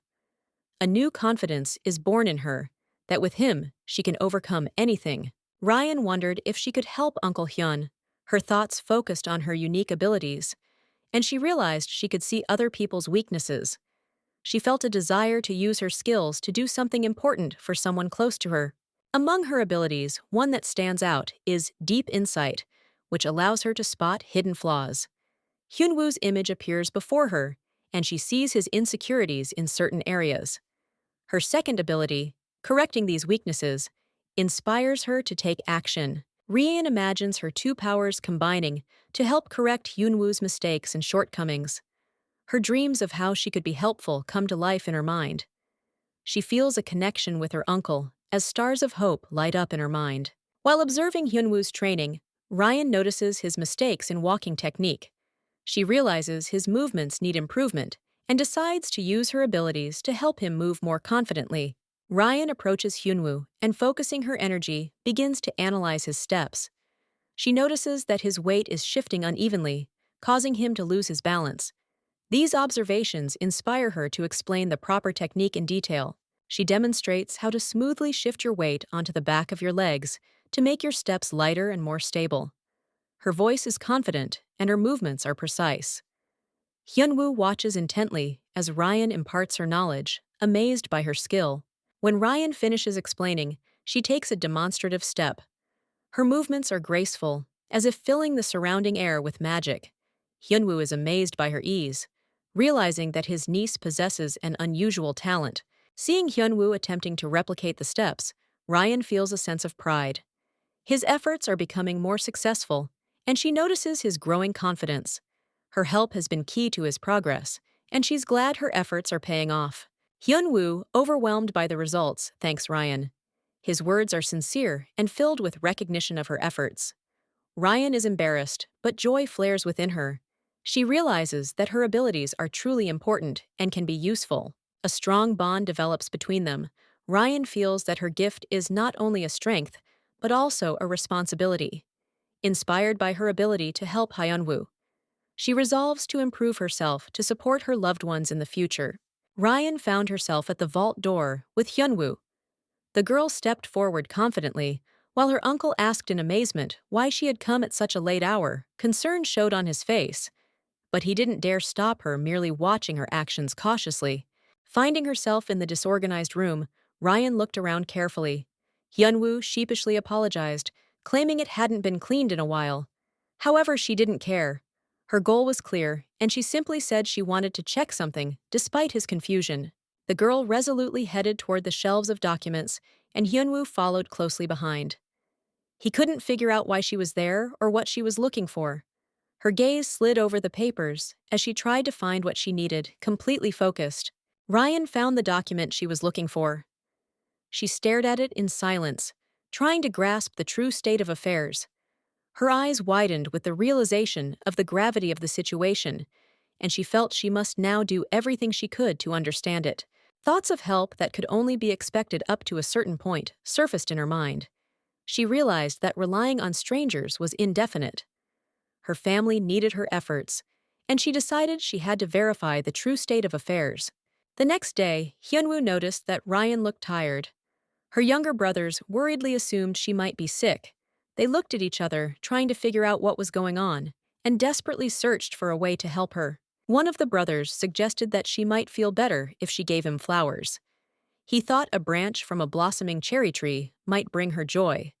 However, the other brother, skeptical, noted that flowers were unlikely to make a difference. Trying to come up with something more meaningful, the brothers pondered what they could do. They decided that Ryan would be happy if they began learning to read and write and study martial arts. Their desire to become strong for her filled them with enthusiasm and determination. They were inspired by this idea. One brother asked the other if he could become a great master, to which he received a confident assurance. Their belief in themselves strengthened their spirits, and their desire to help their sister gave them the strength to pursue their goal. With these thoughts in mind, the brothers rushed off to train, determined to fulfill their promise. Ryan, watching their efforts, knew hers had not been in vain. Their shared journey was only just beginning, and in that she found hope. Ryan lay in her room, pondering her family's fate. The thought of how her family had ended up in such a predicament evoked conflicting reactions in her. Horror mingled with nervous laughter, and fear of the future haunted her. The family's fortunes worsened year after year. The number of shops the family had once been proud of dwindled, and the land they owned was rapidly disappearing, and Ryan watched as their former wealth became a pale shadow of the past, leaving them in poverty. In the current state of decline, they could only accept one student every 3 years. A lack of resources made it impossible to train more people. Ryan realized that the family business could no longer provide a stable income, and this left her with a deep sadness. Even those students who came to their school didn't stay long. Despite their diligence in training, many left, realizing the school was no longer a place that could guarantee them success. Ryun felt the clan losing its former glory. She wondered if that was why Hyunwoo, her uncle, despite his strength and experience, was protecting her. She felt it was connected to their shared destiny. And in an attempt to preserve the remnants of family dignity, Ryan herself was at a loss, unsure how to help. At some point, Ryan realized that money could solve most of their problems. This thought flashed through her mind, and imagining the potential wealth, her eyes lit up with anticipation. She realized that money was the key to rebuilding the family. Ryan believed in her own strength and her younger brother's talent. She believed that together, they could restore the family to its former glory. In her dreams, the family's wealth grew, and the glory and respect for their clan were restored. These images inspired her to actions. However, facing reality, Ryan realized their situation was too precarious. She wasn't sure she could survive to adulthood under these conditions. These thoughts weighed heavily on her, forcing her to seek a way out of the situation. Realizing things couldn't go on like this, Ryan decided to take action. She firmly understood that money had to be earned at any cost. She was determined to save her family, even if it meant overcoming numerous difficulties. She encountered misunderstanding in her conversation with Hyunwoo, but her resolve remained unwavering. She was ready to fight for her family, for their future, and even her light clothing on a cold day symbolized her determination to face all difficulties. Ryan, barely awake in the morning, hurries to her uncle Hyunwoo's, despite the chilly morning. He's alarmed, noticing that the girl might be cold, and wonders why she came so early. Hyunwoo is worried about her health, as the sun has only just risen. Ryan happily declares that she's already learned everything she needed to know, and smiles proudly, oblivious to Hyunwoo's surprise. Together, they walk inside, where her uncle is still surprised by her early visit and her eagerness. Hyunwoo wraps Ryan in a warm blanket, trying to keep her warm. The girl explains that she wanted to receive the promised reward as soon as possible. Her enthusiasm makes her uncle smile, though he still chides her for rushing things. Uncle smiles and suggests they go inside to avoid catching a cold. His concern touches Ryan, who happily accepts his attention, feeling the warmth not only of the blanket, but also of his sincere care. Hyunwoo, seeing Ryan's determination, offers to test her knowledge of the lessons. His interest is mingled with a hint of skepticism, as the girl claims she's already learned everything. Despite his doubts, Hyunwoo can't help but smile, admiring Ryan's abilities. He remembers how talented his niece is, though he doubts she could have mastered the task so quickly. Ryan shares her thoughts with inspiration, demonstrating the importance of not being afraid of mistakes, correcting them, and finding the right path. Her reasoning surprises Hyunwoo, who notices the maturity of her views. Hyunwoo is amazed at how deeply and quickly Ryan is absorbing his lessons. The girl beams with joy at his surprise. She relishes the moment of praise and pride from her uncle. Inspired by Ryan's success, Uncle delightedly asks what she wants as a reward. Her efforts and hard work bring him genuine joy, and he's ready to fulfill her every wish. Smiling, Hyun-woo agrees to fulfill Ryan's request, impressed by her persistence. He admires how tenacious and talented his niece is growing and happily supports her aspirations. Ryan shares her decision to go to the pharmacy with a joyful smile. Her eyes sparkle with enthusiasm, and her appearance radiates warmth. Her goal isn't just a visit, but something greater, something she's envisioned in her bright mind. Her sincerity draws those around her in and piques their curiosity. Hangzhou, where Ryan lives, reveals itself picturesquely in its wealth and grandeur. It is one of the most prosperous places, renowned for its culture and markets. Amid its majestic architecture, the city seems brimming with life and opportunity for the enterprising. Reflecting on her prospects, Ryan realizes that much can be achieved in this place if she knows what to do. She thinks intensely about how to realize her idea despite the competition and potential obstacles. Her mind glows with determination to find a path to success. She's struck by the idea of using her abilities to create a healing ointment. Ryan is hopeful that her unique product will benefit many people. She sees this not only as an opportunity to earn money, but also as a way to share her skills and energy. The girl looks at her idea with admiration, imagining how popular her ointment will become. She sees that the product her family created could become a breakthrough in the market. Her confidence inspires her to move forward despite the potential challenges. She realizes that adding a little spiritual energy could make her ointment even more effective. This idea ignites in her determination and a desire to experiment. She can already imagine how her creation will bring changes to people's lives. However, while researching the ingredients, Ryan discovers that their quality leaves much to be desired. She realizes this could impact the price and the results of her work. This presents a challenge, but it doesn't stop her from striving to find the best. After discussing the situation with Uncle Hyunwoo, she learns that the herbs come from different regions. Despite this, she's still disappointed with the quality. She hasn't given up hope and is considering finding other suppliers. Hyunwoo supports her ambition and suggests considering another store for ingredients. Their interaction is filled with kindness and understanding, strengthening Ryan's resolve in her endeavors. Finally, an essential oil catches their attention. Hyunwoo offers to help them obtain it, seeing how important this ingredient is to Ryan. Their collaboration and mutual support become the key to the success of her idea. Ryan listens with fascination as Hyunwoo explains how essential oils are extracted from various plant parts. She gazes intrigued at the jar labeled lavender, sensing something magical in front of her. Ryan samples the lavender oil, inhaling its aroma. Her eyes fill with wonder and delight. She smells the delicate, relaxing scent of herbs and flowers, bringing a sense of calm and serenity. Hyunwoo explains that essential oils are divided into levels. Level 1, oils help achieve harmony, while Level 2 oils restore balance. Ryan begins to understand that using them isn't just pleasant, but also beneficial. Ryan enthusiastically invites Hyunwoo to get more oil from the shelf, eager to explore them all. Hyunwoo is surprised by her determination and with a slight smile wonders what she's up to. Ryan discovers that lavender and peppermint oils are considered high quality and pair perfectly together. She's inspired by the idea of blending these ingredients to create something unique.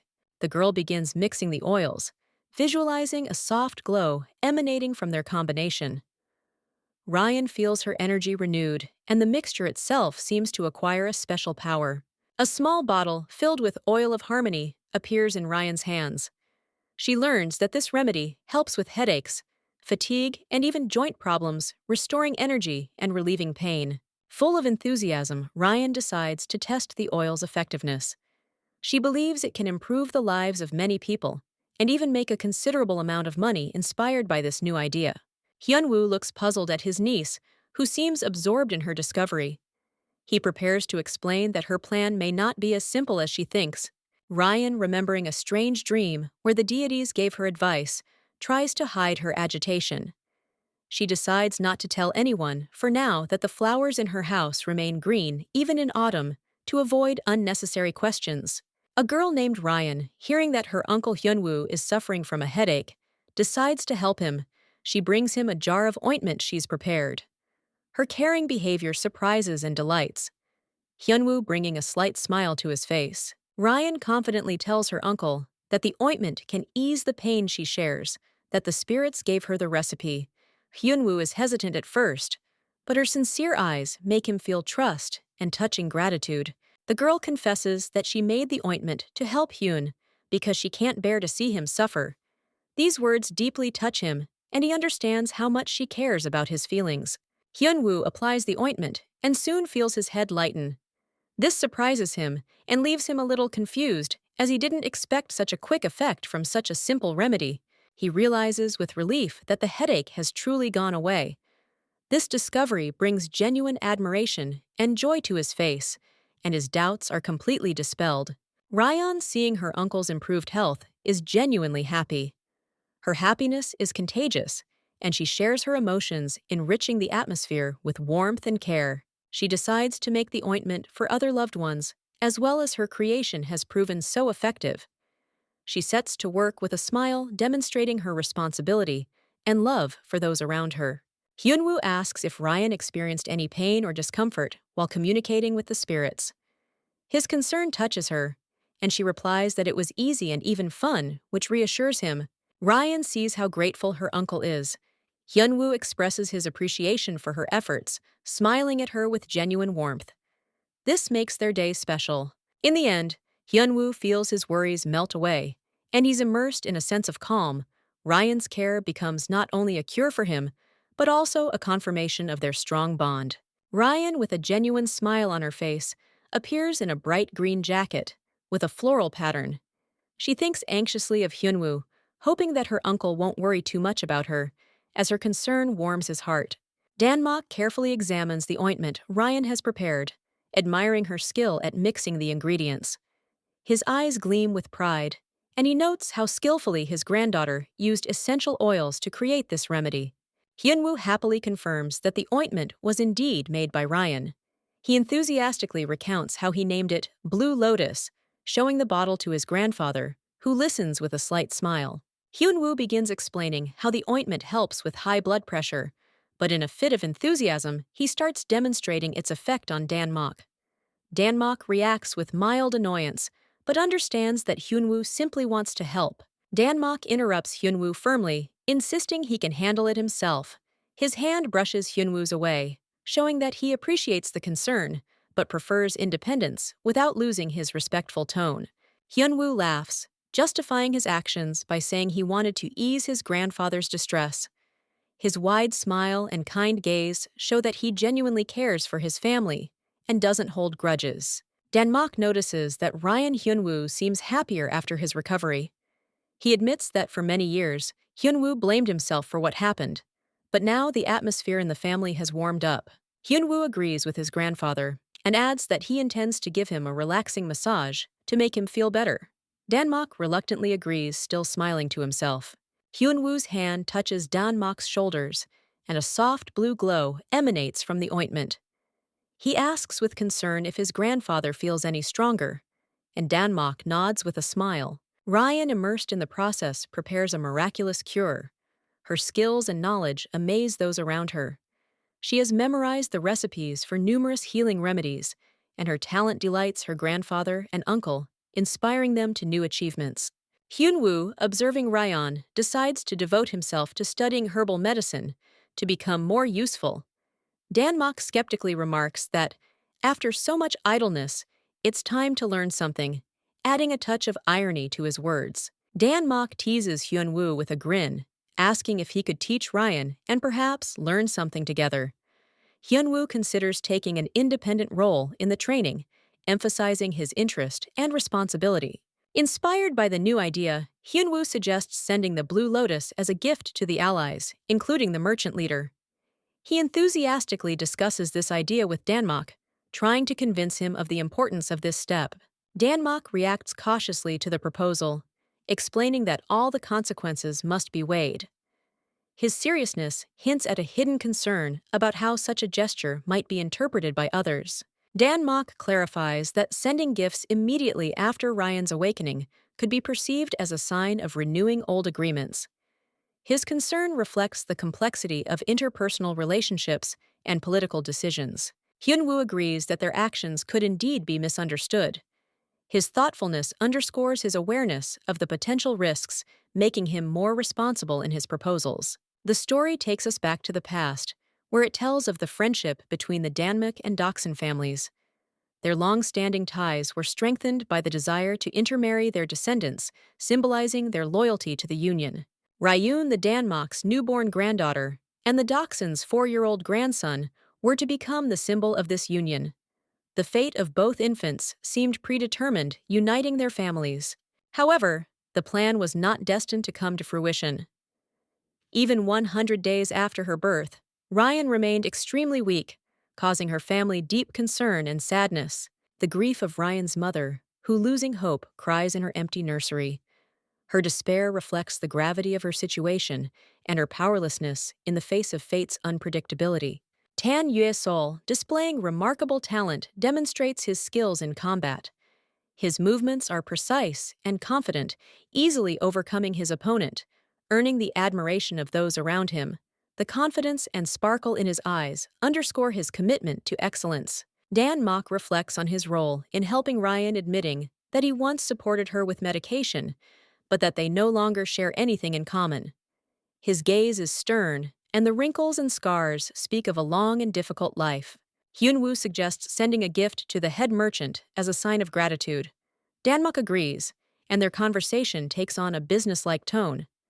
Mutual respect is palpable in their every move. Hyunwoo happily announces that he will now begin teaching Ryan martial arts. His enthusiasm is infectious, and his gaze is full of enthusiasm, as if he anticipates new victories. Delighted with Ryan's rapid learning, Hyunwoo predicts she will master swordsmanship with similar success. Danmok, however, reacts with restraint, as if trying to curb his brother's overexcitement. Danmok orders Hyunwoo to stop chatting and get to work. His sternness clearly doesn't bother Hyunwoo, who leaves with a smile, confident in his endeavors. Hyunwoo rushes to call Ryan to practice together. He's enthusiastic and determined to involve his niece in training.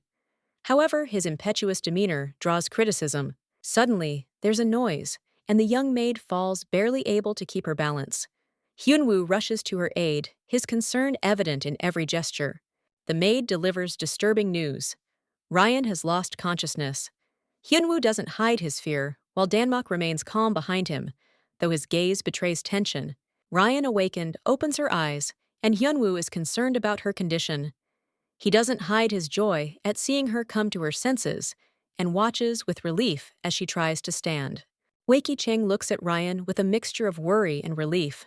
The girl has just woken up after a serious illness, and her mother, overcome with emotion, whispers words of love, frightened by the events that have just transpired.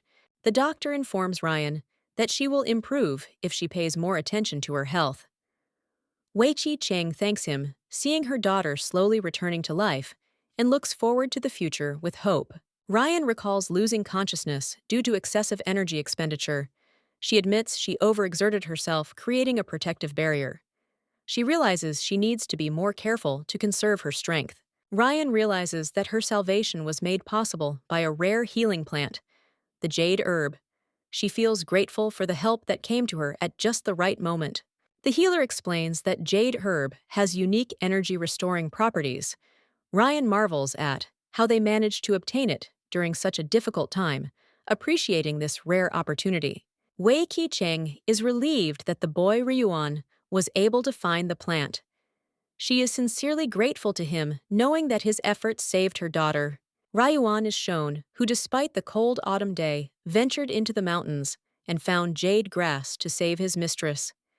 His persistence proved the key to her recovery. Wei Cheng says that now that her daughter is feeling better, she will be able to spend more time caring for the boy. Her eyes are full of warmth and tenderness. Ryan realizes how much the boy has done for her and decides she must repay him. Her resolve is strong, and she feels guilty for his sacrifices. Ryan, full of determination, tells herself that she must take care of Ryuan. Her heart is filled with gratitude and a desire to help the one who saved her life. Ryan, waking up in bed, clutches her head, weak and confused. Her anxious state is noticed by Hua Ryun, who with a worried expression asks how she's feeling. She tries to compose herself, but seems depressed, hinting at illness. Despite her weakness, The girl tells herself she must move forward. Her breathing quickens, and beads of sweat break out on her face. She reassures herself that she can get up despite the feeling of fatigue and the internal struggle. Behind the screen, the servants discuss Ryan's condition. They rejoice at her awakening, having feared the worst. One of them notes with relief that the young mistress has finally regained consciousness, while another thanks the heavens for the long-awaited improvement. While Ryun continues to struggle with herself, the conversation outside the room shifts to the healer, who was focused on saving the boy. A mysterious herb is mentioned, which apparently played a key role in the child's recovery, heightening the intrigue of the proceedings. Hua Ryun, lying on his bed, reflects on Ryan's final recovery. His vision is clouded with weakness, but hope awakens within him. He quietly reassures himself, awaiting her full recovery, which brings him inner peace. With a relieved expression, Hua Ryun realizes that the situation is beginning to stabilize. A warm smile touches his lips as he recalls how much has already been done for his recovery. This thought helps him relax and finally fall asleep. Ryan leaned over Hua Ryun, scolding him for his careless actions that led to his illness. Her expression expressed a mixture of concern and indignation, and she lightly touched his arm, trying to convey support, but still concerned for his health. Hua Ryun, awakened by the touch, opens his eyes and calls out to Ryan in a weak voice. His gaze is full of embarrassment and vulnerability, which touches her. She remains by his side, ready to support him in his difficult moment. The girl gently asks Hua Ryun to rest, handing him the medicine. He barely suppresses a grimace at the bitter taste, but takes it anyway. Their connection deepens, and the scene is filled with warmth and sincerity. Ryan, with a gentle and confident voice, urges Hua Ryun to obey and take all of the medicine. She carefully holds out a spoon, encouraging him. An atmosphere of trust develops between them and the boy. Overcoming his compulsion, swallows the potion. Ryan looks curiously at Hua Ryun, lying on the bed. And with a hint of mockery, she wonders where the brave young man, who so diligently searched for herbs in the mountains, has gone. She rejoices at his recovery, trying to hide her excitement with a smile. Hua Ryun, with a barely perceptible embarrassed smile, replies that if he'd known in advance how things would turn out, he would have definitely saved something. He proudly mentions the difficulty of finding the rare herb, to which Ryan looks on in bewilderment. Noticing Ryan's displeasure, Hua Ryun becomes even more embarrassed. His thoughts are focused on the possibility that he might have said something wrong, and this clearly worries him. However, he maintains a facade of calm despite his flaring emotions. An awkward silence falls over the room.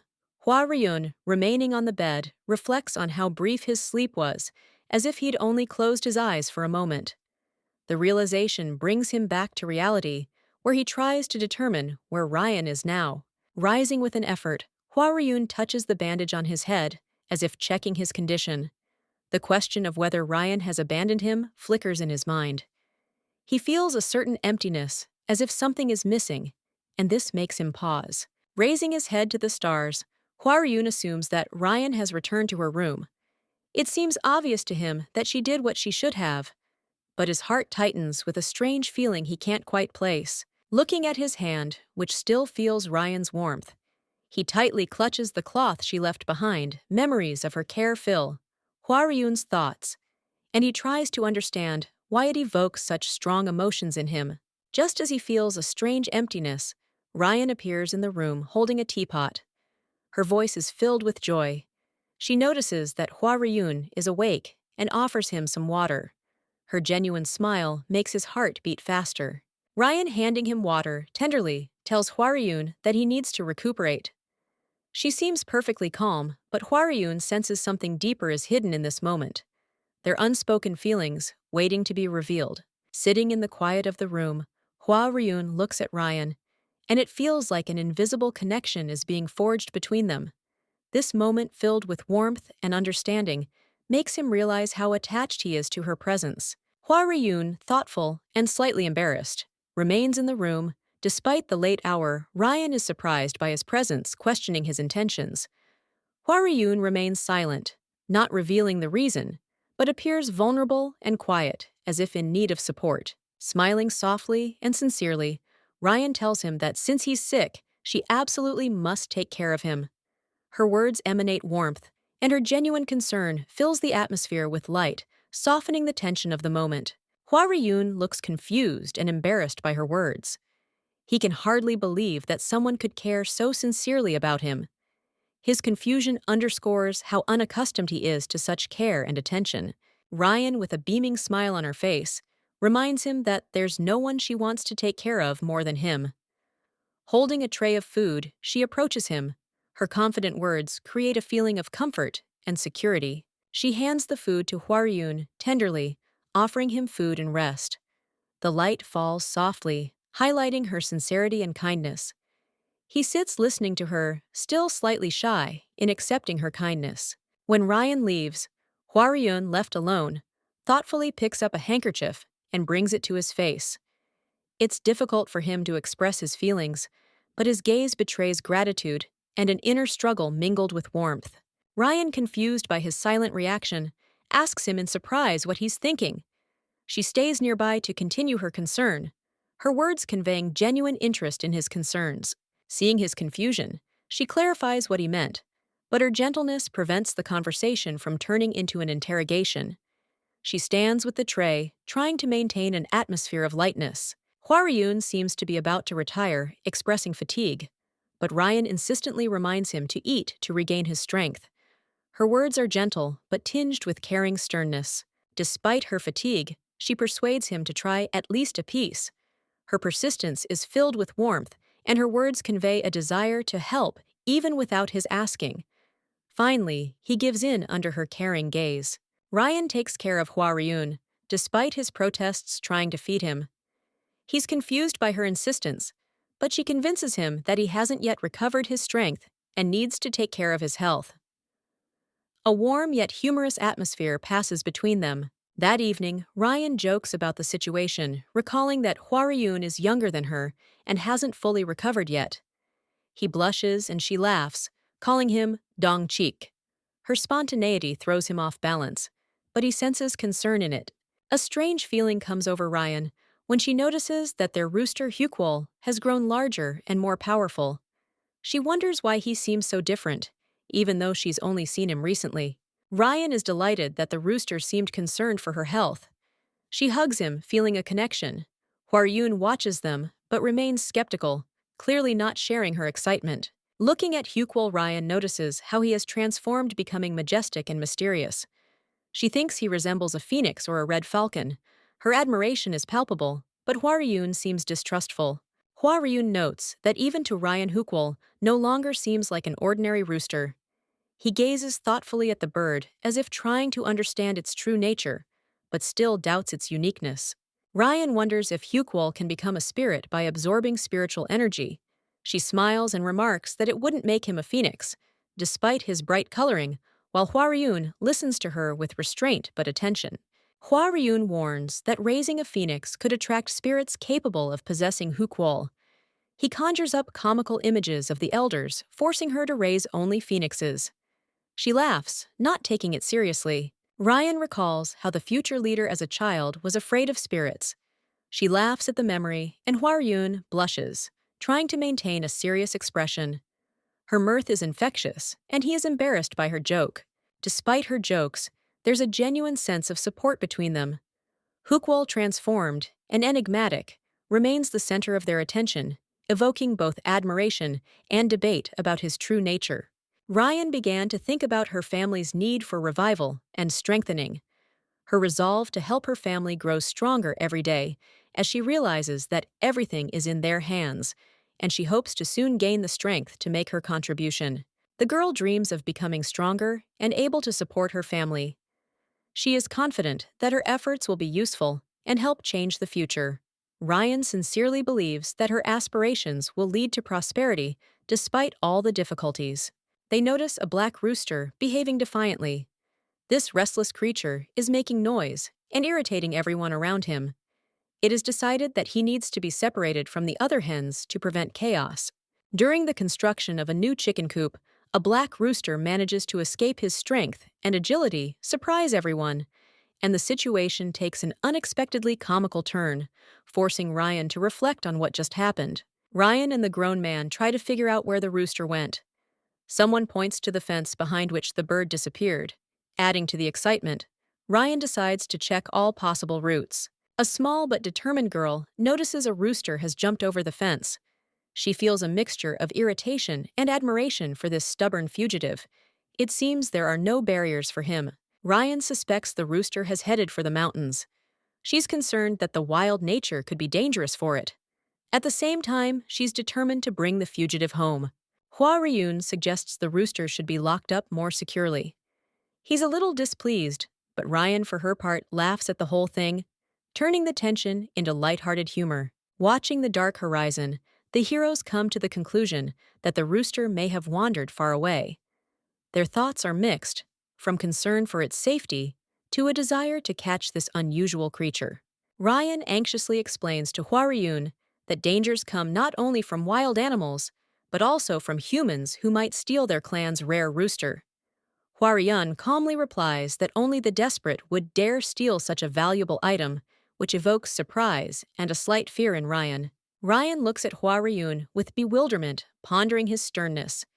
She's struck by his cold tone and notices how he speaks easily of terrible things without attaching any particular importance to them.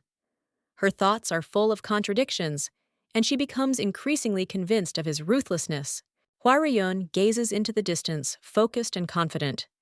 His gaze is filled with determination, and his thoughts embody the makings of a future leader of the Maozhong Temple. His calm and control over the situation astound Ryan, who can't help but feel his strength. Ryan asks, her heart sinking, if Hua Ryan really intends to go looking for the rooster.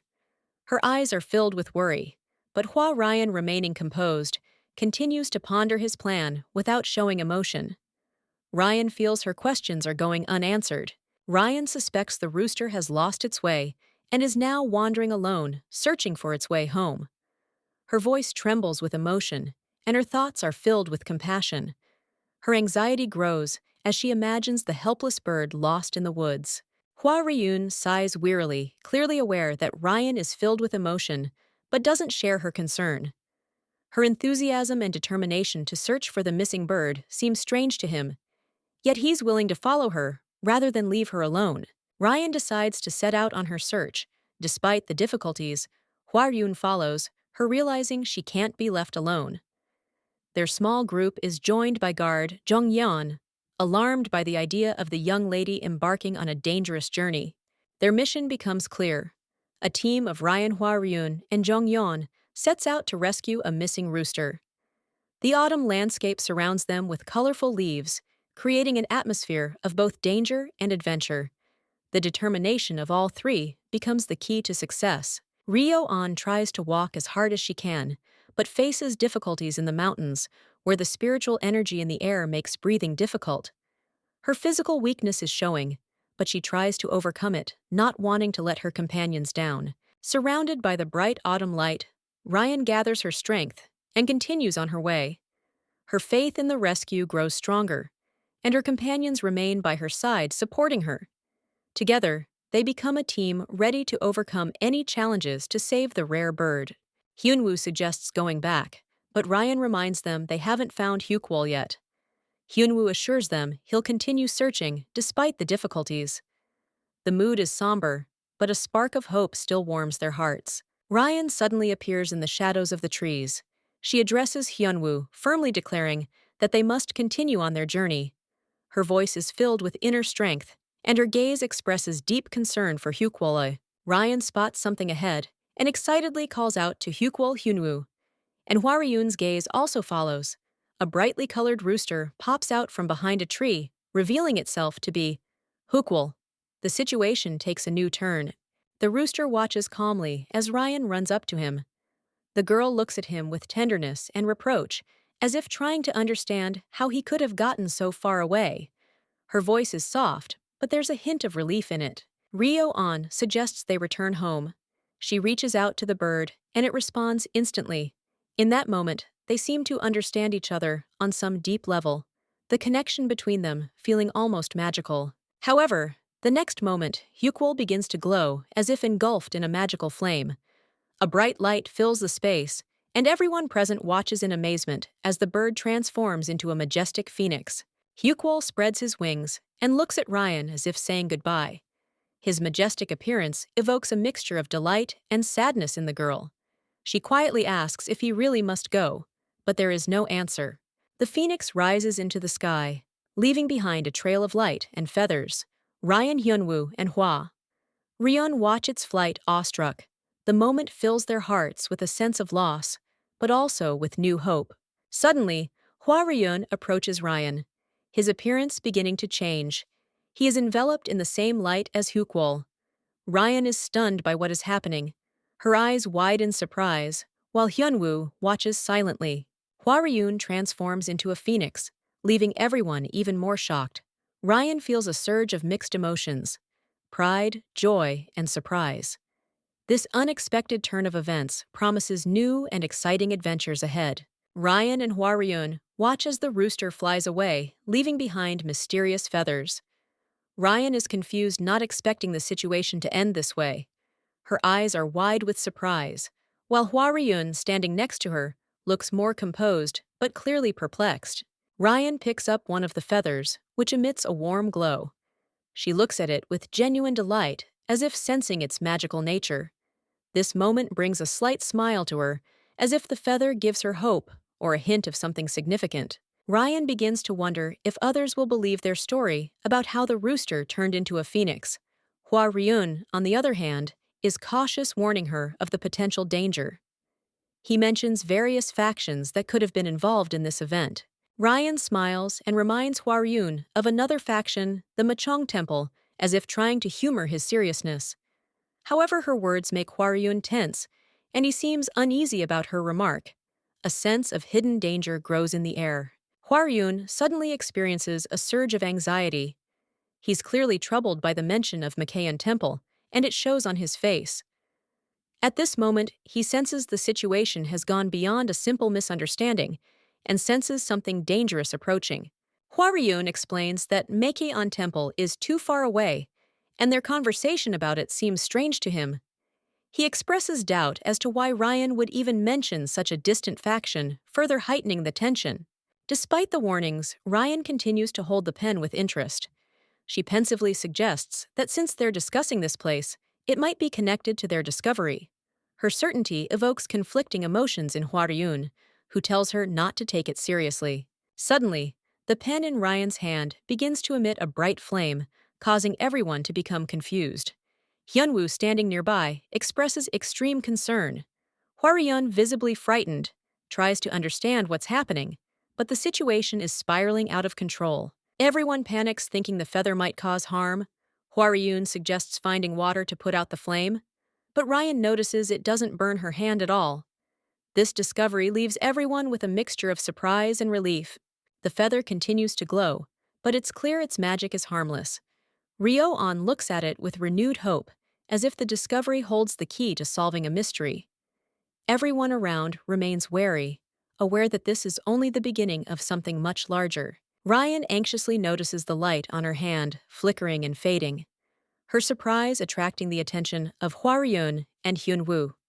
The girl, dressed in traditional attire, experiences mixed feelings, joy at what's happening and a little confusion. Hyun asks Ryan if she's okay, if she's burned herself. Ryan quickly reassures him, assuring him she's in no danger. Hwa Ryun watches the situation with a mixture of surprise and disbelief, clearly not sharing her equanimity. Ryan, with a hint of sarcasm, begins to ponder how an ordinary rooster could transform into a phoenix, dismissing Hwa Ryun's guess as a joke. She tries to conceal her thoughts, though her inner surprise still betrays itself. A majestic deer with a spiritual aura is shown against a forest backdrop. Ryan discusses how animals can become spirits if they accumulate enough spiritual energy. She recalls adding her spiritual energy to chicken feed. The girl ponders her plans to raise chickens to extract their internal organs. Images of a glowing blue ball symbolizing accumulated energy pop into her head. Her ideas seem risky but exciting. Ryo-on feels a slight sadness at parting with her experiment. However, She is comforted by the thought that she managed to preserve their inner core. She wonders if everything will be all right with her project. Hua Rayun assures Ryan that the phoenix will feel at home anywhere like a true king. Despite his words of encouragement, Ryan remains a little sad, but continues to smile, hiding her feelings. Focusing, Ryan speaks of the need to move forward. She notes that her spiritual energy is accumulating faster than she expected, which adds to her anxiety. But that's no reason to stop. Ryan notices how far they've gone into the forest. Her confusion and worry are mixed with a slight weariness, but she's determined to regain control of the situation. Hua Ryun continues to encourage her, even if he doesn't fully understand her state. The scroll before Ryun reveals a clue. Spiritual energy accumulates much more quickly in living nature. This discovery shocks her. She is excited and amazed by how quickly everything is changing. Her voice betrays anxiety, and she is determined to move on. Ryan heard rustling in the dense bushes, which made her wary. She felt curiosity ignite within her, mixed with a slight worry. She called Hua Ryun and Hyuna over to investigate together, as she had the feeling that someone was watching them. Looking closer, everyone noticed a small, trembling kitten, looking frightened and completely defenseless. Its fur was slightly ruffled, and it was struggling to maintain its balance, as if it had lost its strength. Ryan's heart sank with pity, as the little one was clearly in distress. Ryan picked up the kitten, examining its frail form. She noticed how gently it trembled, and concluded that it was most likely lost. Hyunwoo suggested that it might have been abandoned due to weakness, but this only strengthened the girl's desire to help. She worriedly voiced that leaving the kitten there would mean its death. Hua Ryun tried to remain cool, insisting the baby wouldn't survive in such conditions. However, Ryan was convinced they couldn't abandon the animal to its fate. Hua Ryun suggested keeping the kitten as they had already traveled a long way. However, his words triggered an internal conflict in Ryan.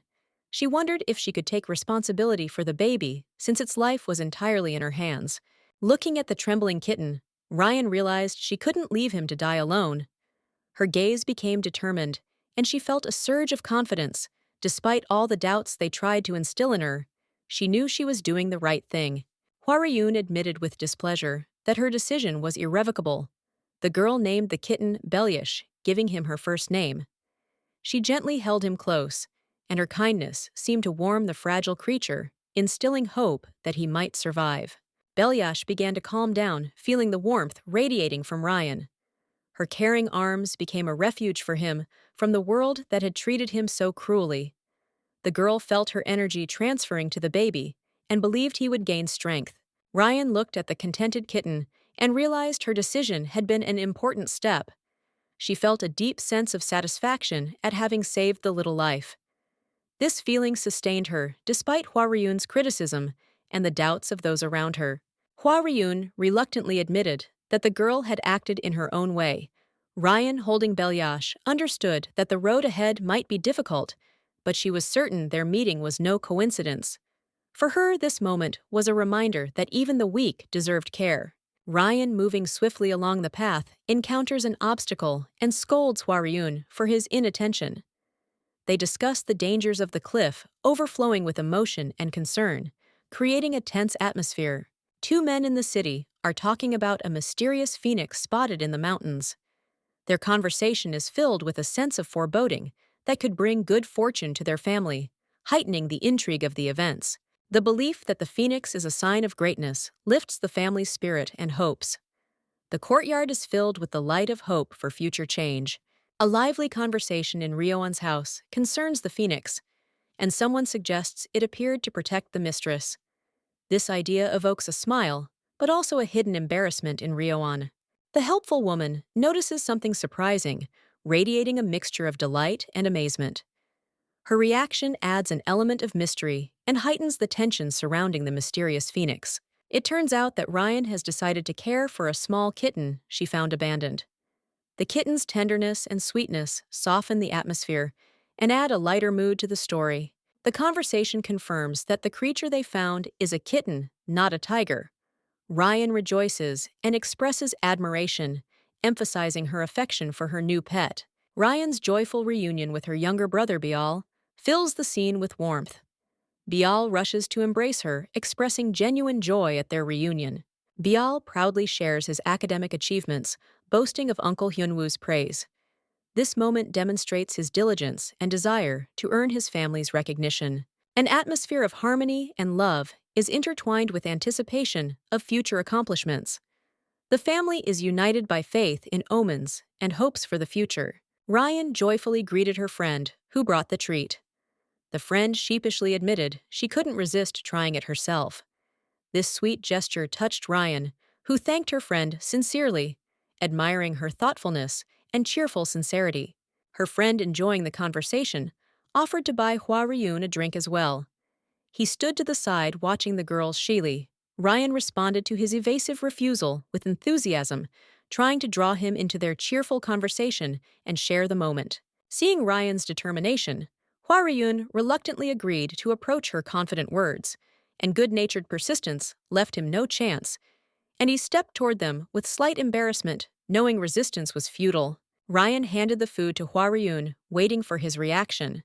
Despite his confusion, he tasted the treat, and his face suddenly lit up with pleasant surprise.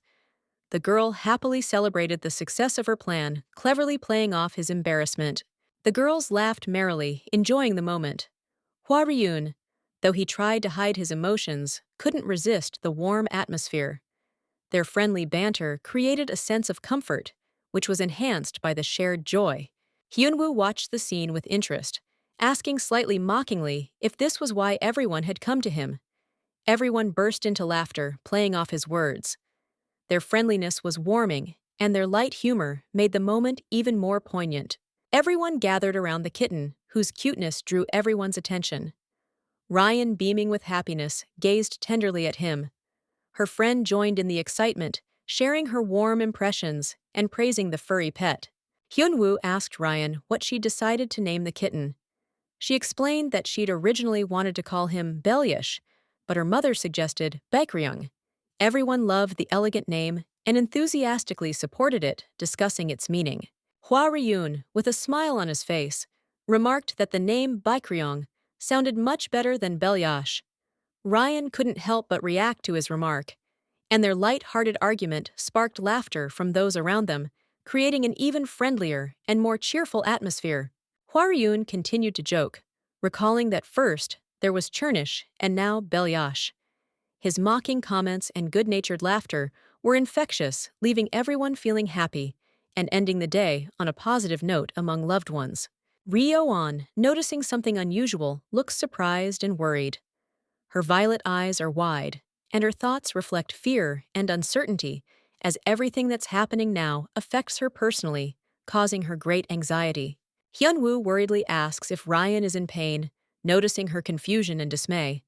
Hua Ryun stands nearby, looking calmer, but more interested, observing the situation. Ryan offers to help Hua Ryun with the problem, hoping he can suggest a solution. However, he's slightly confused, expresses doubt that he can be of any help in this situation. Ryan diligently tries to explain to Hua Ryun the correct approach to the problem. Despite his hesitation, she firmly insists on precision and care, comparing her actions to touching a flower petal. Finally, Hua Ryun reluctantly follows Ryan's instructions and carefully touches the little kitten. The animal looks slightly displeased, but Ryan watches the process with genuine excitement. As the kitten calms under her gentle touch, Ryan notices the change in the atmosphere. Her gaze is full of concern, but she wonders why Hua Ryun's face is so confused. Hua Ryun wonders if his lack of experience with animals stems from his never having known love for them. His thoughts reflect a hint of regret and a desire to better understand the situation. Under Hua Ryun's gentle touch, the kitten calms down and falls asleep. This brings a warm smile to everyone present, and the tension melts away. A little boy watching the scene asks when they'll be feeding the kitten again. Ryan smiles and replies that she's already taken care of it, but suggests they do it together later, maintaining the friendly atmosphere. Ryan listens sadly to the reproaches that she needed to play less with the kitten and focus more on her studies. Her brother Hua Ryun urged her to study, demanding that she focus on literacy writing and martial arts. His serious tone compelled her to return to her studies immediately, In the warm morning light, Ryan paused in her chores when she heard her maid's alarmed cry. The girl turned and saw her worried face. The maid had come running with unexpected news. Something had clearly disrupted the usual routine. Ryan's eyes widened in surprise when she heard that the head of House Munson had arrived. The news seemed incredible to her, as visits from such important figures were rare. Her interest and excitement completely captivated her. The maid carefully placed the teapot on the table, explaining that Ryan's grandfather Danmok had ordered her to be brought to him. This added even more significance to the situation, and Ryan felt a slight tension, unsure of what awaited her. Outside, a view opened onto the stately Manson house, surrounded by a blooming garden. This house symbolized the power and influence of the family, whose holdings stretched across much of the province. The visit of the head of the house signaled the beginning of something important. Ryan learned that the Munson family had a long-standing and close relationship with her Danmok family. This alliance, forged over the years, began when grandfather Danmok saved the young Munson leader from bandits, earning him a lifelong friendship. The story of this friendship came alive before Ryan's eyes as she learned how her grandfather defended Munsong with dignity and honor. Their relationship was reminiscent of the deep traditions and mutual support between families. Ryan wondered why Chief Manson had decided to visit them. She worried that it might have been because of the gift her uncle had sent her, a rare vial of blue lotus. She hoped everything would go smoothly. The girl was led through long corridors to her grandfather. Light fell through the barred windows, creating a whimsical play of shadows. Every step brought her closer to a meeting that could change the course of events. In the guest room, Danmok and Chief Manson conversed, discussing important matters. Their firm handshake was a reminder of the unbreakable bond between their families, and Ryan felt honored to be a part of this story. Ryan watches the gray-haired man sitting before her with awe. It's Danmok, her grandfather, the head of the family. His stern gaze and the wisdom behind him fill the girl with a sense of unease. She greets him respectfully, following the traditions of her house. A girl wrapped in a warm cloak bows before Danmok. Her voice sounds confident despite her youth. She introduces herself, trying to make a good impression. Her eyes glow with a sincere desire to live up to her family's expectations. Danmok, studying his granddaughter, notices a change in her. His words are full of surprise and approval. He sees her pure gaze and hears her clear voice. His pride in his heiress is palpable, but he still ponders important family matters. Danmok, smiling, explains that her recovery is an event worthy of celebration. He's happy to see her healthy and active after a long illness. This small joy fills the room with warmth and joy. Ryan learns that her grandfather is seeking to repay the debts of his youth. She admires his willingness to help the family, despite all the past difficulties. Her gaze fills with respect, and her heart fills with a desire to support him. A small bottle of blue lotus, a miraculous medicine created in the family pharmacy, appears on the table. Danmok shows it to Ryan, explaining that it could be the next step in strengthening their family's reputation. The discussion turns to the idea of selling the drug. Danmok advises talking to the pharmacist. His wise words demonstrate the importance of considering everyone's opinion in such important decisions. The family prepares to take the next step. Danmok suggests contacting the pharmacy owner. His desire to grow the family business and improve the lives of his loved ones inspires everyone. The situation takes on a humorous tinge, but at its core, there's a serious approach to business. The pharmacist sets a condition. The decision must come from Ryan. The girl finds herself the center of attention. Her wisdom and sense of responsibility begin to emerge as the future of the family. Business depends on her answer. Danmok and the others look at their granddaughter with respect. She understands that it's time to make adult decisions. Despite her inner doubts, her eyes are full of determination. Her journey is just beginning, but she's ready to take on the challenge. Danmok, thoughtfully sipping his tea, explained to his guest that the unique ointment was created by Ryan, his granddaughter.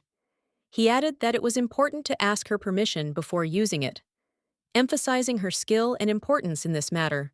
The guest, smiling, remarked that the rumors about Ryan were astonishing. They said she had communicated with the deities and returned with a special gift. However, Danmok, frowning, asked them to stop idle chatter and focus on the matter at hand, displaying his seriousness. The guest asked Danmok rhetorically about the purpose of his visit, but he only looked embarrassed. After teasing his host, the guest sat down at the table. Ryan, listening with interest to their conversation, clearly enjoyed the rare opportunity to participate in such a conversation. A small bottle of ointment stood on the table, and Danmok explained its properties. Applied to the fingers, it imparts lightness. Applied to the temples, it relieves headaches. And applied under the nose, it clears up a runny nose. Even just looking at the ointment evoked admiration for its magical properties. The guest, inspired by the description, suggested marketing the ointment, claiming its unique properties made it a true panacea. His enthusiasm was infectious, and he became obsessed with the idea of bringing the product to market. Ryan, beaming with delight, asked how much such a marvel could sell, for her curiosity gave the adults pause, as the question wasn't so simple. They began discussing the possible price and sales strategy. The guest's imagination conjured up images of gold coins and well-appointed ceramic containers. He estimated that to make a profit on a single serving of ointment, he would need to earn at least 10 gold coins, and he began to make plans. The adults moved on to calculations. The guest pondered the proportions and volumes of the oils needed, noting that the production process was quite labor-intensive.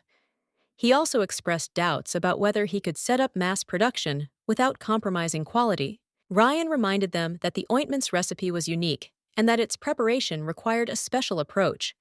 She smiled and set the price: 100 gold coins and 1 silver coin per serving. Her confidence made the adults reconsider their views on the ointment's value. The guest examined the bottle with surprise, wondering if it was worth the asking price. His expression quickly turned to admiration as he realized the ointment's exceptional nature and potential preparing to put his plans into practice. Ryan asks who will handle the affairs of the Munson family's contract. The man replies that his heirs will assume this responsibility. The girl's gaze is full of curiosity, and the conversation hints at the importance of the choice. The first heir, Gyung Wi-chun, introduces himself. He has long been in charge of the family business and seems to have a keen understanding of business. He smiles confidently as he raises his cup, and his demeanor conveys a sense of celebration and success. The second heir daughter, Wi Yun, is presented as a cautious and thoughtful individual who approaches every task with great responsibility. Her calm posture and concentration emphasize her serious approach to tasks. The girl ponders the merits of each candidate. She notes that Wei Chun, although he appears successful, is actually relying on luck. This makes Ryan doubt his ability to run a business effectively. Ryan decides she'd only trust Wei Yun with the job, whose meticulousness she admires. She imagines her daughter successfully handling the task, but she realizes the Mansong family business isn't to her liking, and she begins to consider her own approach. The girl is surprised by the unexpected question about a third child. Her interlocutor informs her that the third heir, Wei Hawk, is still training and is just preparing to assume his responsibilities. This information piques Ryan's interest. Ryan approaches Wei Hawk, expressing her desire for him to handle her affairs. Wei Hawk, in turn, is confused by such a serious request, but does not refuse help, displaying his good-natured and open nature. Wei Hawk smiles as he explains that his father never took up the family trade. This fact makes Ryan reflect on tradition and the readiness of the new generation to take on responsibility. Ryan looks closely at Wei Hawk, sensing hidden potential within him. His friendly demeanor and sincerity inspire confidence in her. She notes that he could be a reliable partner. Wei Hawk looks surprised but serious. Ryan begins to feel that choosing him was the right choice, and she's confident in his abilities and sincerity. Ryan, hearing rumors of the Blue Lotus's magical ability to cure any illness, ponders how this could compel people to pay any price for it. She watches with genuine interest, imagining the benefits it could bring. The girl peers out from behind a column, cautiously, as if trying to remain unnoticed. But her appearance doesn't escape the attention of passers-by. And one woman notices her thinking. Ryan reminds her of someone and is at a loss for words. The woman's gaze shifts to one of concentration, her thoughts focused on family intrigue. She ponders how to put an end to the extravagance of her eldest son, Gyeongyong-jo. and his ambitious plans, feeling the weight of responsibility. Ryan, hiding and dressed in simple clothes, suddenly encounters the women. They are shocked to realize that the second heir of the Gaian family, Waiwun, stands before them. The unexpectedness of the situation astonishes them. The women nervously defend themselves, trying to explain their presence and embarrassment. They claim they're simply waiting for someone important, but their stiffness and fear betray their true feelings. One of the women tries to deny Ryan's suspicions, nervously defending herself and declaring that there can be no talk of any heir to Gyeon Wee-woon. But their hasty reactions only heighten suspicions. Another woman interrupts the comedy act. Tired of pretending, she admits there's no point in hiding the truth any longer, as they've already been caught red-handed. Her serious tone brings clarity to the situation. The woman introduces herself respectfully to Ryan, feeling awkward at her simple appearance in front of the heiress. She experiences a mixture of embarrassment and awe, realizing the importance of what is happening and her status. Ryan is surprised by the woman's modest attire and location. She wonders if she came with her father. However, her question is met with only an evasive answer, leaving her intrigued. The heroine, hiding behind an awkward smile, announces that her brother couldn't come. However, the embarrassment and tension in her voice betray her true feelings.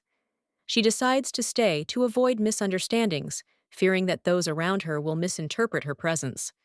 Her internal conflict adds poignancy to her words. The story begins with the heroine facing awkward circumstances. She is forced to resort to deception to conceal her true intentions. Her tension is palpable, but her desire to act for the sake of her loved ones outweighs her fear of being exposed. The girl feels an internal conflict as she tries to maintain her confidence. Her efforts to disguise herself and sneak into the house seem daring, but they demonstrate her determination to overcome challenges. Ryan joyfully greets her new acquaintance, offering to drop formalities. Ryan's childlike spontaneity fills the scene with warmth, and her kindness immediately endears her to her. While in the house, the guest feels embarrassed by the state of the home. She tries to conceal her thoughts, aware that her comments could hurt the child's feelings. A tense smile betrays her efforts to remain polite. The awkwardness is smoothed over by Ryan, who continues to maintain a welcoming atmosphere. Her sincere attempts to appear lighthearted melt the tension, bringing a smile to her guest's face. Ryan suggests renovating the house and hiring servants. Her seriousness is unexpected for someone so young, but it only underscores her concern for the family's future. The guest reveals her plans to sell her valuable property to improve her family's situation. This decision isn't easy for her, but hope for a brighter future is evident in her eyes. Ryan is excited about the prospects, dreaming of spending time with her family over a delicious meal. Her genuine joy and childlike dreaminess make even adults reflect on the simple pleasures of life. The guest is amazed by how much Ryan cares for her loved ones. Her words and actions evoke genuine admiration, emphasizing her maturity beyond her years. Ryan talks about a boy she holds very dear. Her delight and pride are conveyed through gestures and words, leaving a warm aftertaste and a sense of the sincerity of her feelings. Ryan watches her older brother care for the family despite his young age. This fills her with admiration and a desire to support him. Her thoughts are filled with warmth, and she understands the importance of caring for and caring for loved ones, even when it seems easy for them to cope alone. The girl reflects on how she realized too late how much her brother does for everyone. She decides to give him something special to express her gratitude. Resolute Ryan is already planning to buy her brother new clothes, believing it will symbolize her care and appreciation. With enthusiasm and childlike delight, Ryan tells her grandfather she's about to go to class. Her energy is infectious, and her eyes sparkle with the joy of learning and contributing to her family. Her sincerity and simplicity touch everyone around her. In the darkness full of determination, Ryo-an bids farewell to one of her acquaintances, promising to meet again. The woman looks worried watching the girl. The anxious expression on her face hints at possible difficulties ahead, but Ryo-an remains confident and calm. During the carriage ride, surrounded by the greenery of the forest, Danmok notes Ryan's insight and resourcefulness. He marvels at her maturity and ability to make decisions that many adults would struggle with. His voice carries a hint of pride despite his reserved tone. Dan Mok discusses Ryan's age, noting how quickly she's growing. He recalls how she recovered from a difficult time last fall, and now confidently enters her 8th year. This thought fills him with a quiet joy at her progress. Ryan holds a vial of medicine. She realizes that making the potion herself makes it less effective, but allows her to save considerably. Her thoughts are focused on finding the optimal solution to help others while remaining frugal. The girl admires her invention and smiles as she wonders how much she could get for a jar of ointment. Her gaze glows with pride and hope, and her thoughts are filled with plans for how her work could bring benefit and joy to people. Dan Mok appreciates Ryan's genius, marveling at how such a young girl could come up with such a strategy. Her ideas on how to make an expensive product more accessible amaze him. He quietly rejoices at her success and believes that fate has blessed him with such a granddaughter. In a conversation with his escort, Damok wryly discusses the fate of one of the young aristocrats. He's heard that, while at the academy, he spends more time having fun than studying. The topic evokes mixed feelings in him, but his attention remains focused on Ryan's success and future. Despite his tired appearance, Denmark still tries to maintain his dignity. However, those around him notice his bizarre habits, including frequent visits to taverns.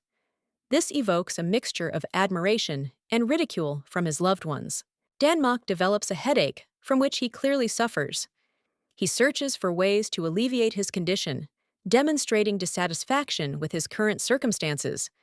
His thoughtfulness hints at fatigue and disappointment.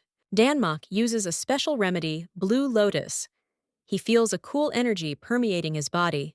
The remedy seems to have not only a physical, but also a spiritual effect.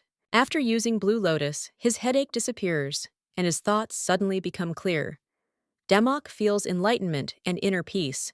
He thanks fate for this miraculous remedy. Danmok notices he's received a new bottle of the remedy from Ryan, but expresses frustration, realizing it will have to be sent to Weehawk. He's displeased that the man is incapable of handling basic tasks. When Ryan learns that her grandfather is feeling ill, she is worried. The servants report that he woke up late and immediately went to check the shops. The situation causes slight tension among those around him. Ryan suggests that Danmok might have gone to play cards rather than shopping. Her concern is tinged with a touch of irony as her grandfather's behavior remains unpredictable. Ryan instructs the servants to call a doctor and prepare a hangover potion in advance. She shows concern and attentiveness despite her ironic attitude towards some of her grandfather's actions. The servants confirm that the tincture will be prepared. They discuss Danmok's odd behavior, but continue to follow Ryan's instructions, who is closely monitoring her grandfather's health. Despite misunderstandings and grievances, Danmok remains the center of attention. His life is filled with minor difficulties, but his loved ones are ready to support him, creating an atmosphere of gentle care and familial warmth. A young woman ponders the need to eliminate the influence haunting her brother. Her subtle plans are forming in her mind, and she considers whether to involve someone outside of her to accomplish this task. The conversation mentions her older brother's circle of friends. The woman, with obvious disdain, calls them beggars, emphasizing her contempt for their situation and relationship with her brother. Ryo-an, caught between her older and younger brothers, acknowledges her role as the second child in the family. Her gaze is filled with sadness, as she has always been underserved, making her situation difficult. Ryan reflects on how she always demonstrated the qualities befitting a family heir. She tried to live up to her position, but it didn't bring her inner satisfaction. However, the choice of the family's heir depends on more than just skill. Ryan notices her father, who seems to be going through difficult times, likely because of this choice adding to the emotional tension. Despite his position as provincial governor, Ryan's father is a caring father. He often displays his affection for his family, which contrasts with his domineering image in the public eye. Ryan's older brother, though passionate about intellectual pursuits, lacks the talent to become an ideal heir. This causes regret in their father, increasing tension in the family. The father also has a third child who lives far away. Despite the distance, this child remains dear to him. However, the parents are relying on the middle child, Ryan, to cope on her own. Ryan suddenly realizes that the moments her father paid attention to her were rare but meaningful. These moments resonate warmly in her memory, reminding her of her desire to be noticed. Ryan recalls how her younger sister cared for her and their brother. These memories are filled with warmth and light, highlighting how family bonds provide strength despite difficult circumstances. Ryan holds the doll and muses that her father might regret not paying her enough attention. She hopes her actions will show her concern for her brothers and make her father look at her differently, perhaps with gratitude for her efforts. The girl decides to send a message to her brother. She turns looking away determinedly, her expression revealing both confidence and slight anxiety. She understands that her actions could play a significant role in the current situation. Ryo-an realizes that she's already sent a maid on an errand and now finds herself in a difficult situation.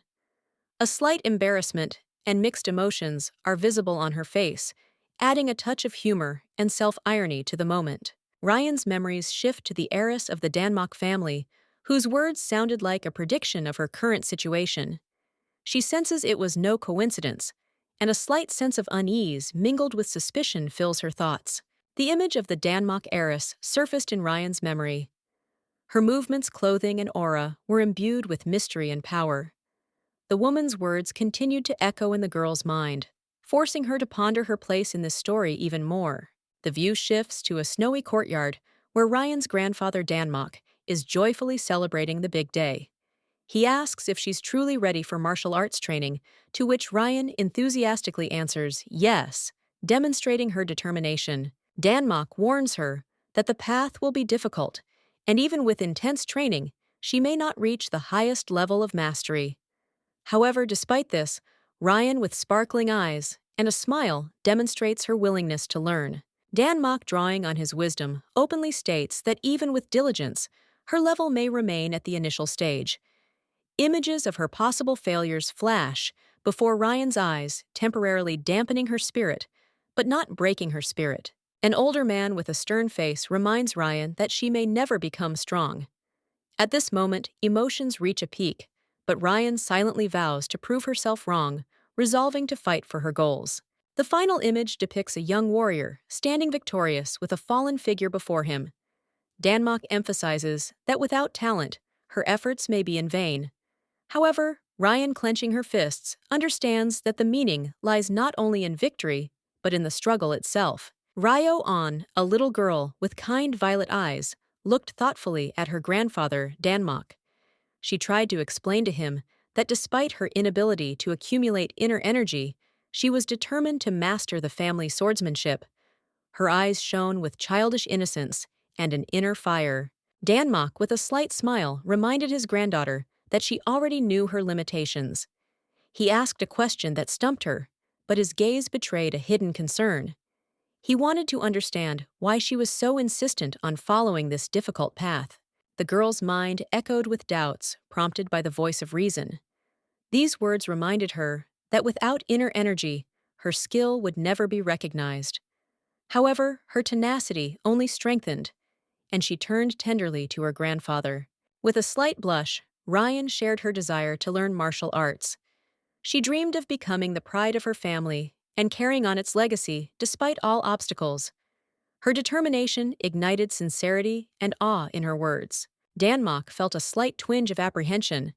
He gently warned his granddaughter that knowledge could be frustrating if skills remained elusive.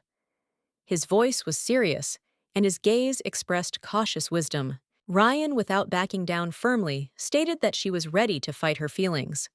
Her words, full of determination and sincerity, touched her grandfather's heart, causing him to reflect on her incredible inner strength. Danmak looked into his granddaughter's face, and his heart swelled with pride. He realized he couldn't leave her without support, and decided to teach her the family swordsmanship, excluding techniques related to internal energy. They went to the courtyard to practice. Danmak began by asking her if she remembered the basic technique of their family sword. Ryan, without hesitation, answered that it was the 12 Swords of the Falling Star. Her voice carried a hint of delight. Danmak proudly explained the essence of this technique to his granddaughter. He emphasized its foundation in precision, demonstrating by example how to skillfully and harmoniously wield a sword. His movements were full of grace and power. Ryan listened and watched her grandfather attentively. She absorbed his every word as if striving to incorporate his teachings into her soul. Danmok saw in her eyes not only a disciple, but also a future strength that would one day bring glory to the family. Ryo An looked curiously at her grandfather Danmok, who announced he would demonstrate a full set of sword techniques. Her eyes sparkled with delight and excitement welled within her. She knew this was a chance to witness something wondrous and majestic. Danmok began the demonstration, wielding his sword with incredible speed and precision. His movements resembled flashes of light, quick and clear like shooting stars. Ryan watched his every step mesmerized, barely able to process what she saw. Describing the movements, grandfather compared them to the moment a star falls from the sky. They were impossible to miss, so bright and spectacular were they. A vortex of blue light and energy surrounded Danmok, as if emphasizing his mastery. When Danmok raised his sword, he seemed to merge with the air, demonstrating a true art form. His wise gaze and powerful movements demonstrated the strength and experience of the family master. This sight inspired Ryan. Seeing her grandfather's full power unleashed, Ryun felt the air around him swirl with a magical vortex. The thought flashed through her mind that even a simple observer could sense the majesty of these techniques. Danmok asked Ryan if she'd been paying close attention to his actions.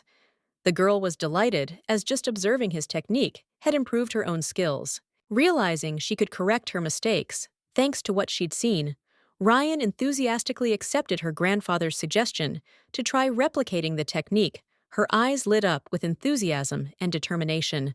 Doubting her own abilities, Ryan felt an unexpected responsibility.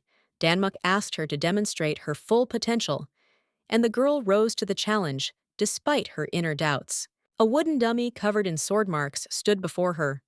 Recognizing the difficulty of the task, Ryoan wondered if she could execute the technique, knowing she'd seen it performed before.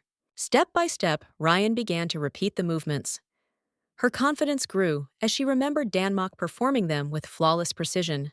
The soft sound of her steps merged with the determination in her heart as she prepared for the next strike.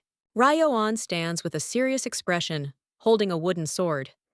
She reflects on the fact that the most important thing is to try, and is about to take the first step toward mastering her skills. The girl looks determinedly at the wooden dummy, preparing for training. Taking 11 steps forward, Ryan repeats the movements she was shown.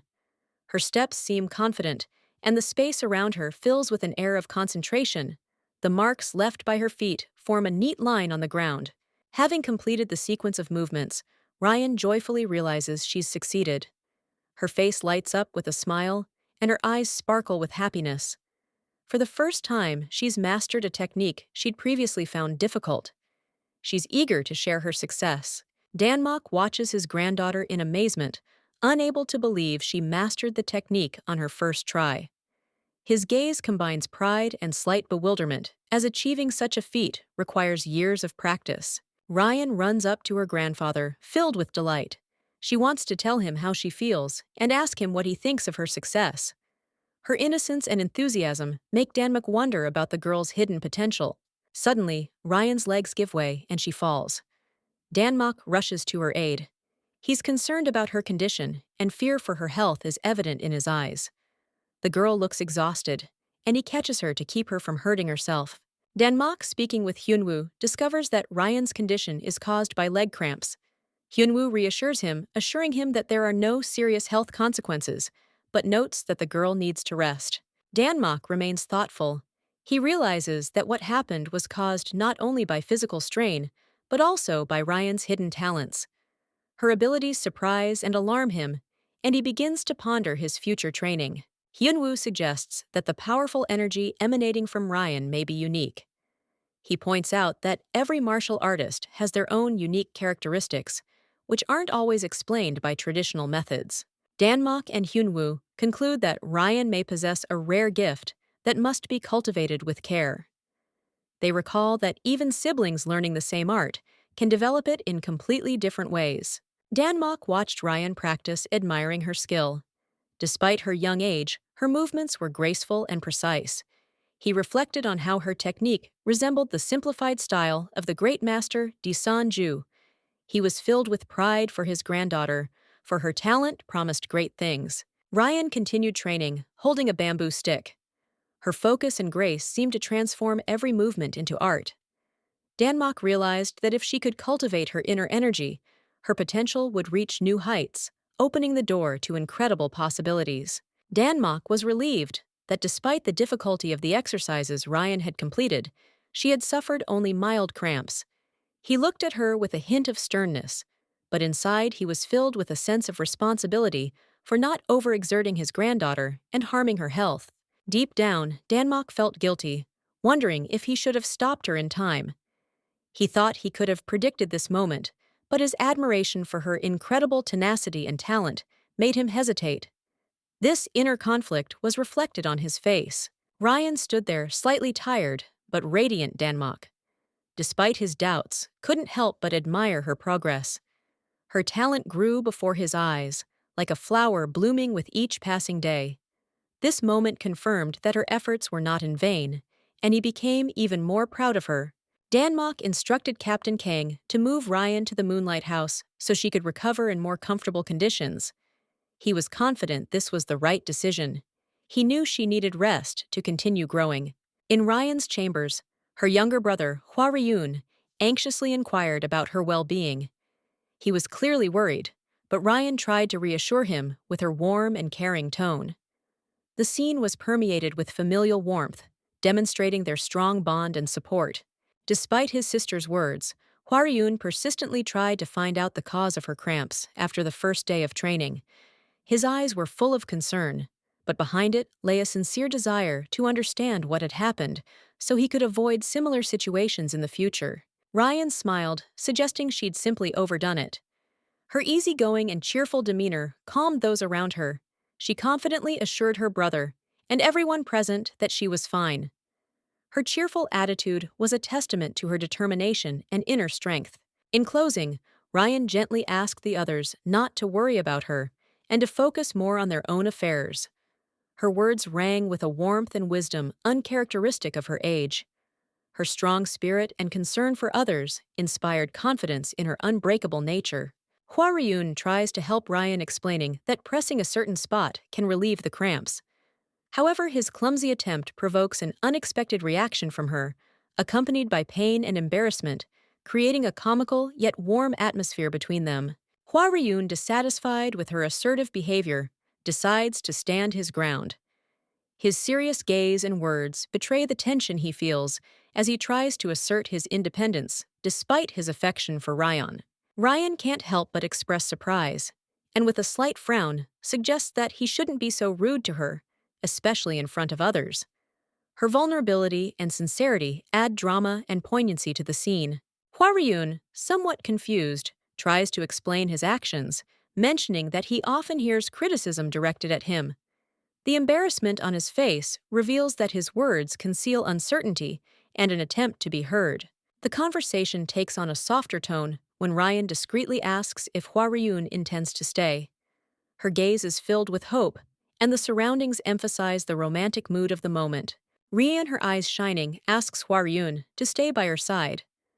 Her emotional attachment and sincerity are clearly expressed in her every movement, creating the image of a gentle and devoted soul.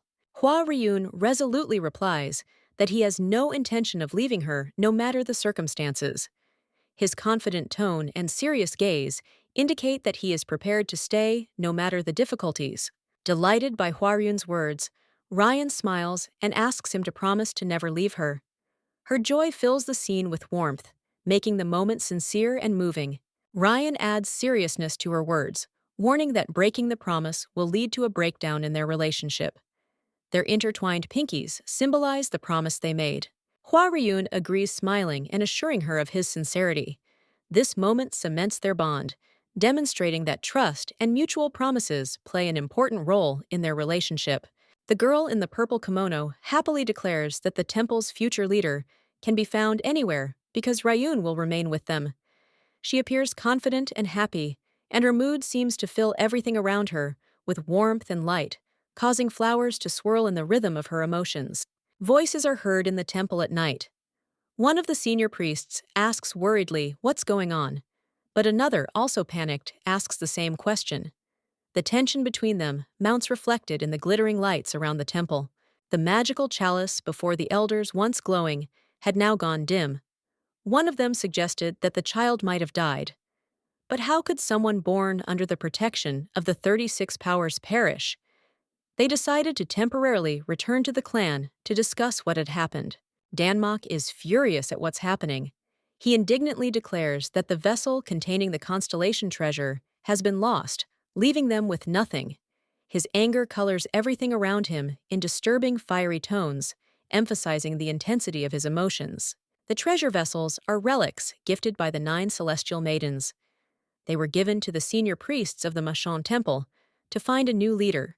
During a sacred ritual, the elders carry the vessels, holding the fate of the future in their hands. The story goes that when a child endowed with the 36 heavenly powers turns 6, the cup begins to glow. But this time, things went wrong. The vessel leading east went out upon reaching Sachon, shocking the observers. Danmok is disappointed, as the other elders have already found their candidates and returned to the clan. He wonders why finding a child born under the leader's celestial star proved such a difficult task. The elders discuss seeking help from the Hanam Province Fighting Union. However, Danmok isn't thrilled with the idea. They decide to do so, but not without a brief pause to visit a restaurant along the way. It's surprising how the conversation about important matters gives way to a discussion of Hanju's frozen beef. Despite the seriousness of the moment, both elders brighten at the thought of delicious food, adding humor to their dialogue. Ryan and Baya were discussing whether their product range was sufficient for the new project. A wooden box filled with small bottles sat before them, and Ryan was thoughtfully considering adding a unique element that would highlight their product. Baya looked inspired, clearly already considering an interesting proposal. Bia suggested adding branding so customers would immediately recognize the product as coming from their Blue Lotus artisan workshop. His idea sounded inspiring, and he looked at Ryan enthusiastically, awaiting her reaction. At that moment, sincerity and faith in their work shone in his eyes. Rioan raised an eyebrow in disbelief, as if trying to figure out if this was really a good idea. However, her thoughtfulness quickly turned to surprise when Bia mentioned the brand. Bia's energy and optimism were infectious, though she still hesitated. Bia suggested choosing a symbol that would capture the essence of Ryan and align with the spirit of their workshop. He paused, placing his finger to his lips, as if trying to imagine what image would perfectly capture their creativity and the soul of their craft.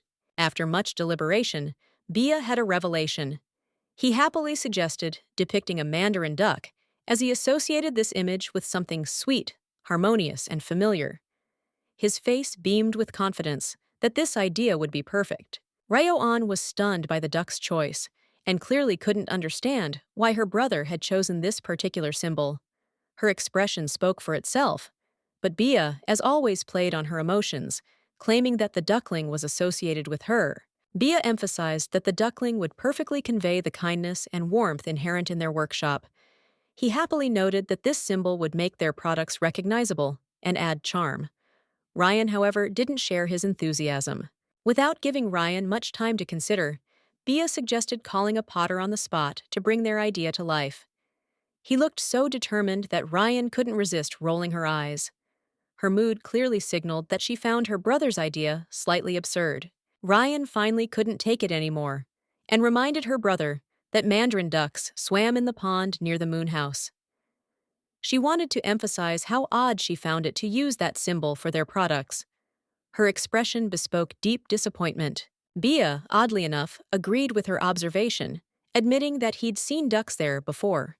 His face, however, expressed slight confusion, as if he were only just beginning to realize the strangeness of his proposal. But this in no way diminished his confidence in their cause. Ryan indignantly described how the little black ducklings looked scary, their feathers sticking out in disarray. Her emotions grew when she heard them being compared to herself, causing a burst of indignation reinforced by vigorous facial expressions. Huariyun barely contained his laughter, calling the ducklings cute, which further irritated Ryan furious. She began to lightly slap him, begging him to stop laughing. His amusement filled the room, despite her indignation. That night, under the starry sky, Hua apologized, explaining that Ryan's face truly did resemble a duckling's in her irritation. This caused another surge of emotion, this time mingled with a slight smile. That morning, Hua Ryun jokingly presented a drawing of a duck clearly pouring his heart into it. Ryan looked at him in confusion, trying to figure out what he was trying to say. She was surprised, but her interest ultimately prevailed. Hua Ryun laughingly admitted he'd been drawing all night to cheer Ryan up. She turned away, shyly, trying to hide her smile, realizing how much effort he'd put into the drawing. Seeing another drawing of a duck and her duckling, Ryan froze for a moment. Her eyes lit up with admiration, realizing Hua Ryun had tried to convey not only humor, but also warmth. Ryan admitted she really liked the design. Hua Ryun suggested using it to decorate bottles. The idea sparked joy and enthusiasm in both of them, and their conversation became animated.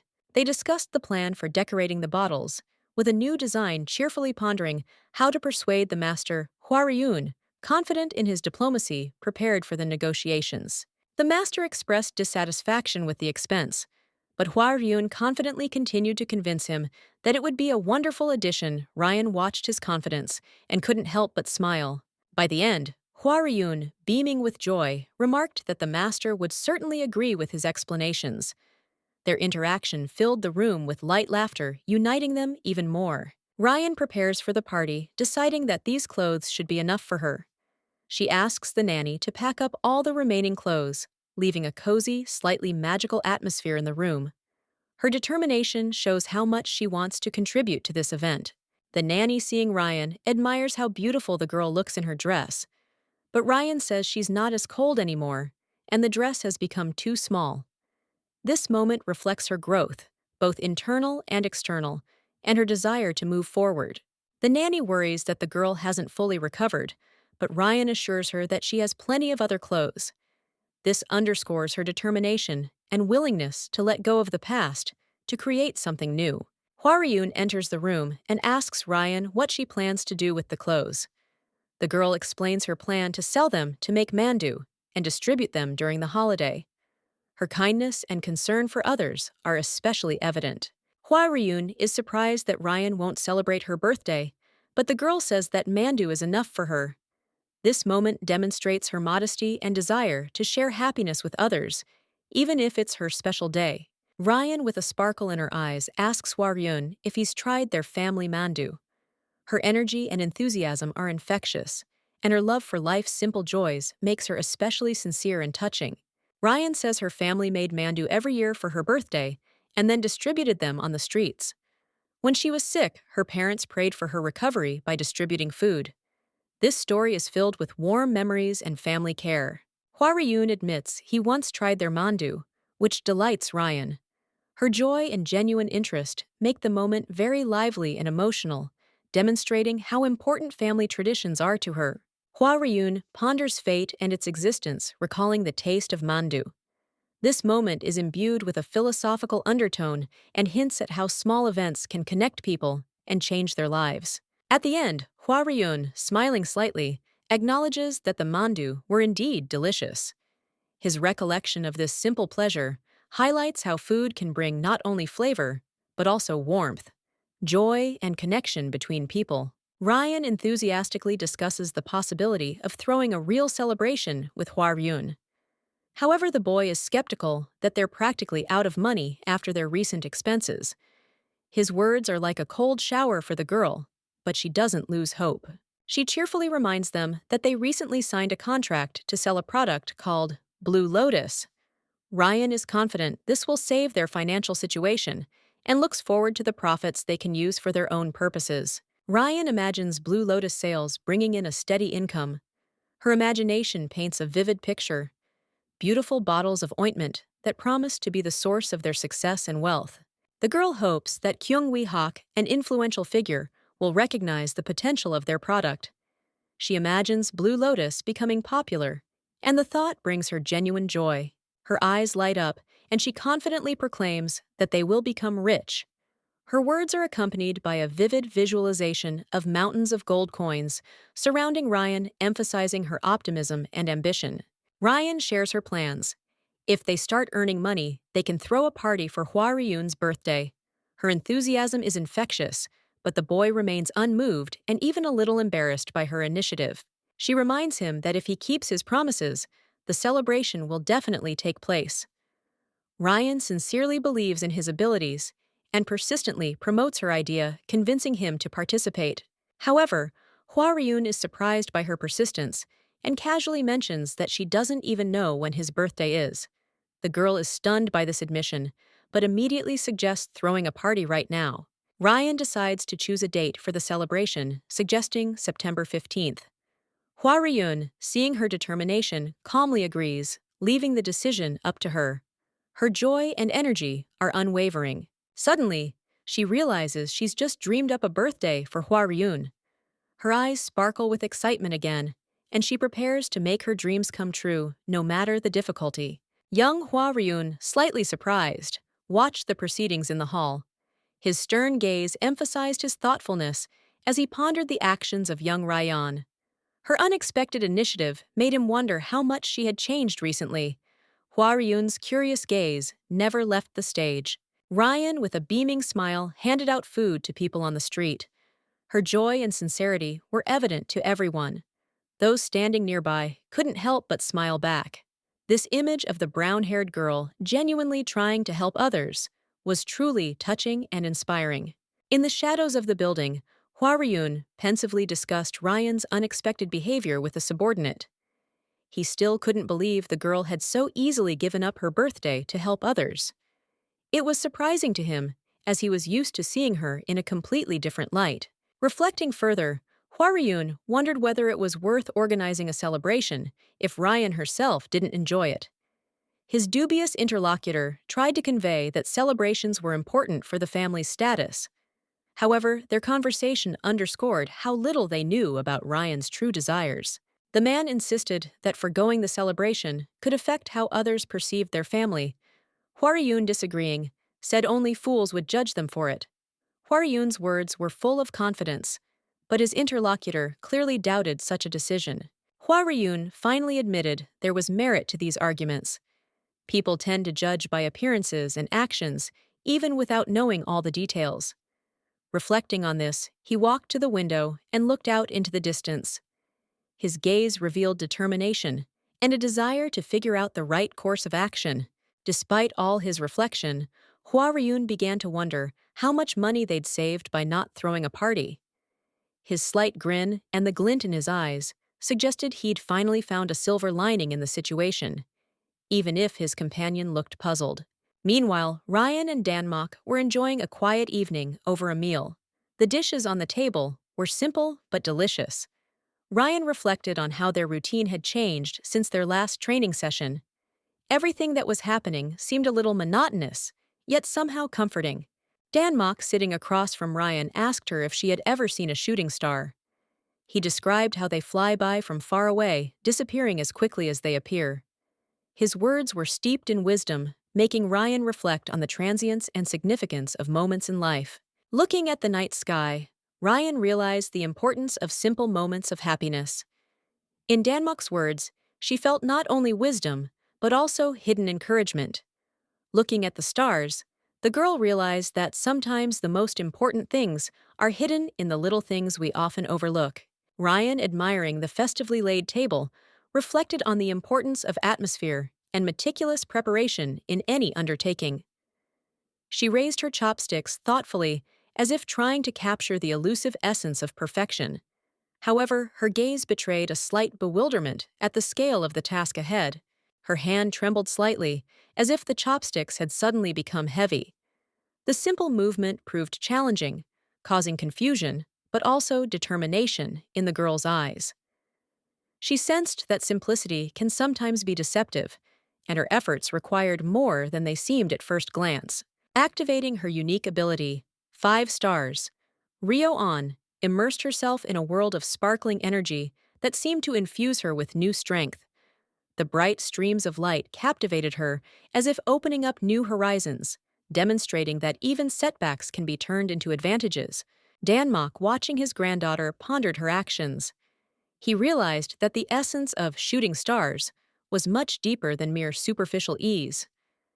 This moment seemed to reveal a truth he had never noticed before, forcing him to consider the meaning of what was happening. The gray-haired master asked a question about speed and precision. Ryan replied that it wasn't just speed that was important, but also confidence in every movement. This idea captured Danmok's attention, awakening in him a desire to further understand his inner nature. Ryan visualized stars falling from the sky. She realized that despite their grandeur, it was important to control her actions, maintaining a balance between calm and precision. Her eyes blazed with determination, and her movements grew increasingly confident. Danmok's gentle touch on her hand brought the realization that knowledge and wisdom are the result of a shared journey. Her fingers mimicked her grandfather's movements, as if absorbing ancient experience, making this moment special for both of them. A sudden realization lit up Ryan's face. She felt a wave of understanding wash over her. Danmok's wisdom and her own determination merged, revealing the true nature of shooting stars. It was the harmony of action and thought. A scroll appeared in the air, indicating that Danmok's luck had increased. Glowing symbols filled the room, lending a solemn air to the moment. It was a reward for his wisdom and the journey he shared with his granddaughter. Ryan watched in awe as her grandfather achieved enlightenment. His posture bespoke inner strength and peace, and the girl clutching her chopsticks understood that this was not only his achievement, but also her own small victory. Ryan watches with alarm as Danmok meditates intently. She decides not to disturb him, lest he distract her from his important task. She backs away cautiously, hoping to slip away unnoticed. Along the way, Ryun meets a servant who asks if she's hungry. The girl explains that her grandfather appears to have achieved enlightenment, and it's best not to disturb him now. Hearing words about enlightenment, the servant is extremely surprised. His reaction confuses Ryan, and she insistently demands that he be quieter so as not to disturb his grandfather. The servant, realizing his mistake, apologizes to Ryan and promises to pass on her words to others so that no one accidentally disturbs Danmok at an important moment. Back in her quarters, Ryun reflects on the unusual luck skill she seems to be developing. She wonders if it's related to performing good deeds. She recalls trying to help others, selling healing ointment, and offering food. Despite this, her luck skill level seems to have remained unchanged. Ryoan begins to doubt whether she's done enough to improve her abilities. She decides that perhaps her actions haven't yet led to significant changes. After deep reflection, she comes to the conclusion that perhaps she needs to do more good deeds to see results. She becomes inspired and wants to continue helping. Ryan comes to the conclusion that she should cast aside her doubts and focus on helping others. She believes that over time, this will lead to noticeable improvements. She ponders the limits of her abilities and wonders what will happen if her luck reaches its maximum level. Hope for the best gives her strength and enthusiasms. In an ancient snow-covered courtyard, under a thin curtain of winter branches, two monks discussed recent events. They spoke of Master Zhao's enlightenment, their voices filled with curiosity. What awaits us next? They wondered, looking at the imposing clan building surrounded by stern gates. Inside the main building, the atmosphere was businesslike. One of the servants had been ordered to sort through all the messages from the Manson trading house. Everyone carried out their orders attentively, sensing the tension and importance of the moment. In this place, every movement mattered. Young Hua Ryun stood thoughtfully by the window, observing the bustle. He noticed how the gloomy atmosphere had vanished. Now, as if inspired by fresh energy, people were moving toward new events. The clan's family portrait revealed their happiness. After little Ryan's awakening, life in the house seemed to sparkle with color. Ryan shone like the sun, surrounded by her family, who supported each other in every moment. Hua Ryun heard that Master Zhao had achieved enlightenment precisely after speaking with little Ryan. He pondered, realizing that her appearance and words could have been the cause of all the changes taking place. The energetic junior servant suggested throwing a celebration to mark such significant events. However, Hua Ryun was not on board with the idea. He was certain that now was not the time for such events. In a fit of emotion, Hua Ryun insistently explained that all clan members must maintain discipline and composure. The master's enlightenment was important, but he believed everyone should focus on their duties. His irritation only grew every time the subject of celebration arose. He could barely contain his anger. His feelings warred within him, responsibility for the clan and the desire for joy. In his study, Hwaryun tried to cope with his own nervousness. Talk of the celebrations was distracting him, and he was once again lost in thoughts about how to maintain order in the house. When a servant entered his office with news of the lists of successful students who had passed their exams, the noise outside was a mystery to him. However, the connection between this news and his clan plunged him into contemplation of the future. A young man with a tense expression suddenly realizes that he is likely standing before someone important in the Manson family. He is stunned by the thought of how their success in the state exams might influence future events. One of those present announces that the third son of the Manson family has successfully passed the civil service exam. He shows the document, confirming this, causing surprise and admiration among those around him. Another man, stunned by the news, realizes the significance of this success. He wonders where Mrs. Ryan is, whom he believes may have played a key role in this. When asked about Ryan's whereabouts, someone says she's gone to see a healer. The person accompanying her suggests they go there together to discuss everything and clarify the situation. The man hurries toward Ryan, excited to tell her something important. We see him hurrying, leaving others behind, his face filled with anticipation. Ryan and her uncle Hyunwoo are suddenly confronted with a large number of gifts neatly stacked in the room. Their amazement intensifies when they realize the gifts are intended specifically for Ryan. The servant informs them that these gifts were sent by Manson Trading House as a token of gratitude. His friendly smile and sincere words underscore the importance of the occasion. Ryan is perplexed why the gifts were delivered to her and not to her uncle, who is usually responsible for such matters. Her innocent question reflects her character and habit of remaining in the shadows. The servant explains that this is merely the Manson family's initial thanks for her services. They highly valued her contribution to Blue Lotus, and the real gifts are still on the way. One of the gifts is an elegant vessel with a duckling symbolizing gratitude and success. It is hinted that this will triple the value of the Blue Lotus, which will undoubtedly influence future events. Ryan joyfully shares her hopes for an improved family financial situation. She's delighted that her efforts to create the Blue Lotus have been successful.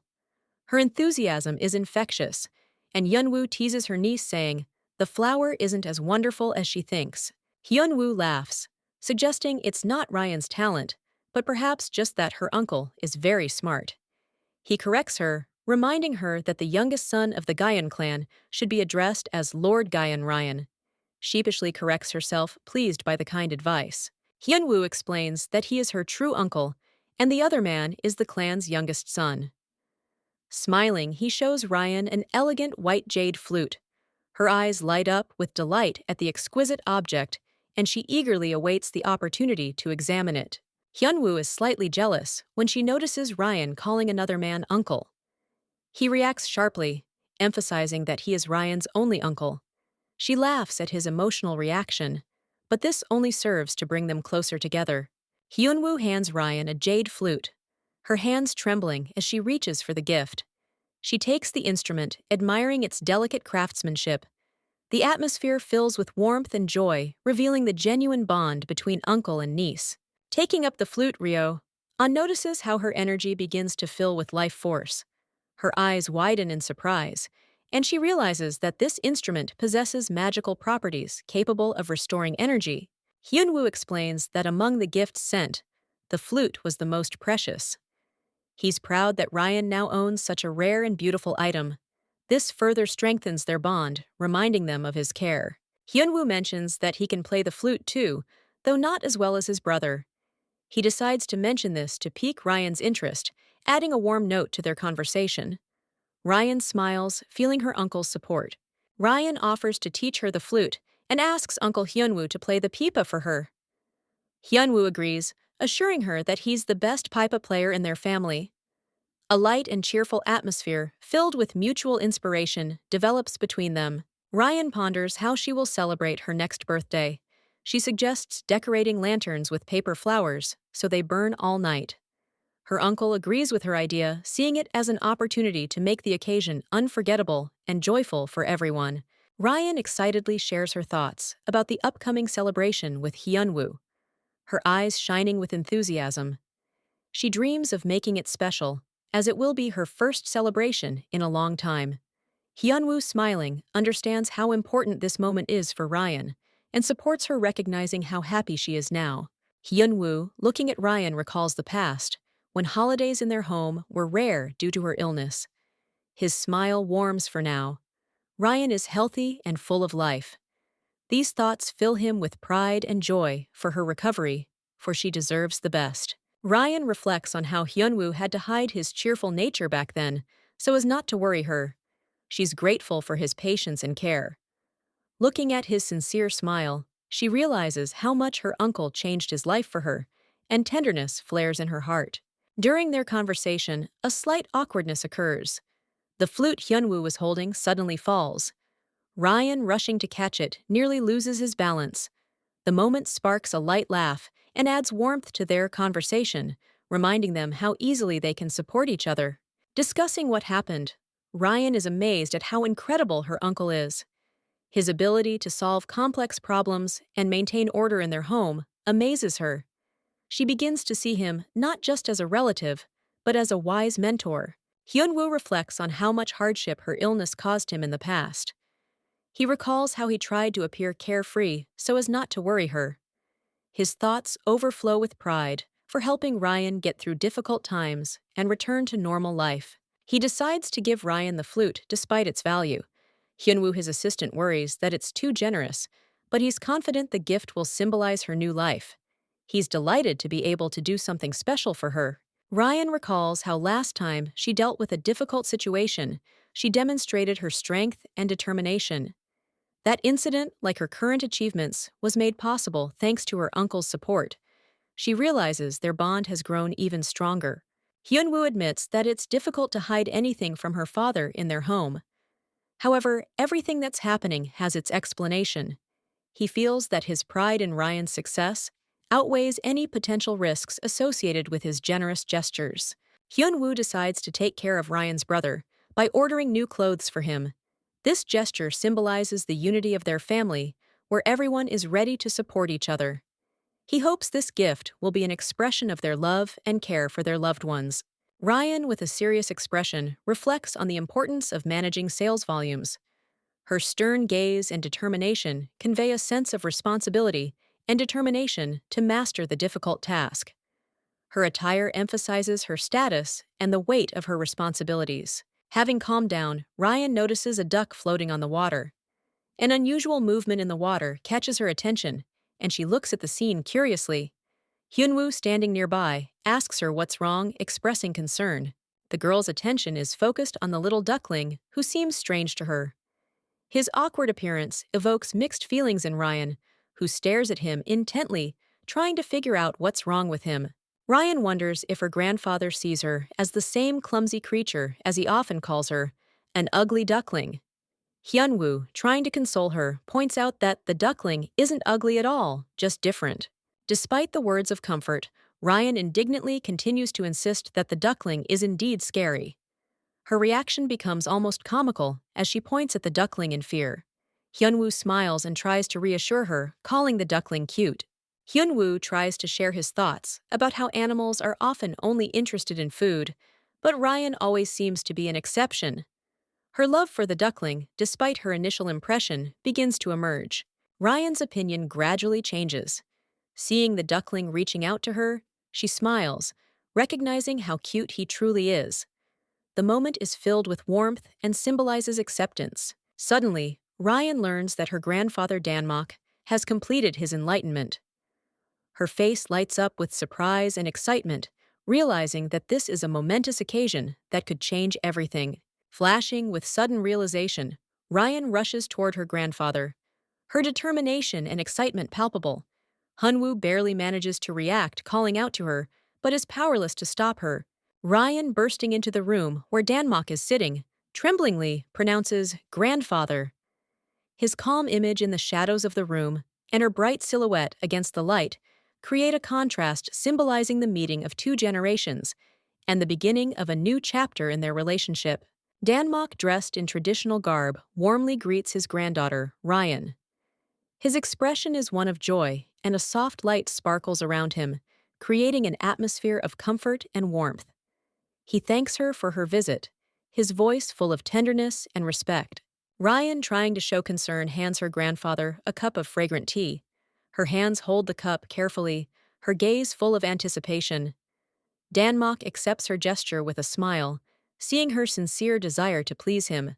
Danmok, enjoying his drink, compliments Ryan on the effort she put into her preparation. His spirits noticeably lift, and he shares his thoughts on how family care unites their clan. Ryan curiously asks why her grandfather thinks so.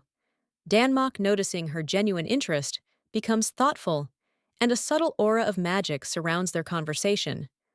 Harmony and understanding reign between them. Danmok invites Ryan outside. Her surprise gives way to interest.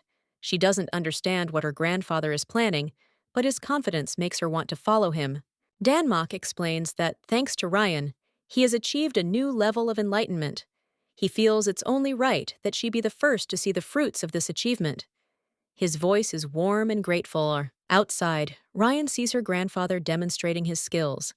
He's focused his movements flawlessly precise. Her eyes are filled with admiration, and the air around them seems to come alive. Danmok performs a series of incredible strikes, leaving perfectly even marks on the wooden posts. Ryan is amazed by the precision and power of his skill, seeing him as a true master. Danmok explains the 12 swords of the falling star technique. He explains that each movement reflects years of practice and deep understanding. Ryan listens with admiration, understanding the importance of these moments. Danmok's final strike is accompanied by a radiant light. Reborn is struck by the beauty and power of his technique. For her, this moment symbolizes their bond and the wisdom she longs to inherit from her grandfather. Reborn carefully reads an ancient scroll, radiating a soft glow. She learns that a new level of mastery has been achieved. The 12 swords of the falling star technique is now within her grasp. The girl is delighted by the realization of her power and how easily she senses the movement of the air around her, sensing the approach of something great. Danmok proudly declares that their family is entering a new era. His confidence radiates in every movement and look, wise and experienced. He seems to confirm that the level of mastery Ryo-an has achieved is not just a family achievement, but the beginning of a new legend. Under the starry sky, Danmok immerses himself in memories. The back pain and self-doubt that had plagued him for years have vanished as if they had never existed. His confidence is returning, and he stands firmly on the ground, ready to take the action he's long dreamed of. He picks up the sword he's treasured for so long and assesses it as if testing his connection with the weapon. Danmok reflects on how the poison from the Bloody Valley ravaged his body and soul, preventing him from moving forward. But now he feels everything has changed, and he's ready to take on the challenge of fate. The assistant standing nearby is stunned by the power emanating from Danmok. He watches as the master slowly draws his sword, emitting a glow like moonlight. His surprise turns to admiration as the spectacle fills his soul with a sense of the significance of what is happening. Danmok enters a state of rebirth. His body is surrounded by a mystical radiance, and his gaze becomes deep and all-pervading. He feels renewed as if reborn. The sword in his hands becomes an extension of his essence, connecting him with ancient techniques. He recalls how he spent years searching for enlightenment, and now it's at hand thanks to his granddaughter, Ryan, becomes a symbol of hope and the new era they're beginning together. His fist clenches with emotion, but there's no longer any doubt in it, only strength and faith. Danmok is hailed as a master, long awaited. His status is confirmed not by words, but by the aura he exudes. His assistant, smiling, looks at his teacher with respect and pride, knowing that with him, new times are dawning for the entire family. The assistant can't hold back his tears. He says he sees in Danmok the strength he possessed in his youth. Surprise and joy overwhelm him as he witnesses something incredible. The words barely leave his lips, but his gaze says more. This is Danmok's triumph. Danmok smiles, but his wisdom and composure remain intact. The assistant congratulates him sincerely, noting that Danmok is perhaps even stronger now than before. With a hint of reproach in his voice, the master replies that everything should be done in moderation, but his smile betrays his pride. Danmok proudly learns that young Wee Yak has successfully passed the civil service exam. He recalls how the Manson family has already sent gifts of gratitude to the little lady. This event is filled with pride and warmth, as the achievements of the younger generation continue to strengthen their family. Among the gifts is a flute which catches the eye. The delighted Hyunwoo plans to teach the little lady how to play this instrument, admiring her abilities. Danmok, however, is surprised why the head of the Gyung family didn't mention the significance of this item. One might wonder if the flute was perhaps given away in hopes of a huge profit inspired by the sale of the Blue Lotus. The sellers dream of gold coins, and a greedy glint glistens in their eyes, hinting at ulterior motives behind the gifts. Despite the solemnity, Danmok emphasizes that the civil service exam is a significant event that deserves such attention. The others try to find out if anything else has happened, lending a mysterious air to the conversation. One of those present expresses concern about the strange behavior of the head of the House of Gold. His doubts provoke serious reflection in Danmok. This question arouses new suspicions and could mark the beginning of a new turn of events. Danmok reflects on his reputation and the certainty that his insight has astonished everyone in Hangzhou. He understands that his wisdom and experience give him a special power, which inspires respect from those around him, inspiring him to further achievements. The little lady glows with happiness, her joy literally illuminating everything around her. Danmok understands that the family no longer needs to worry about difficulties.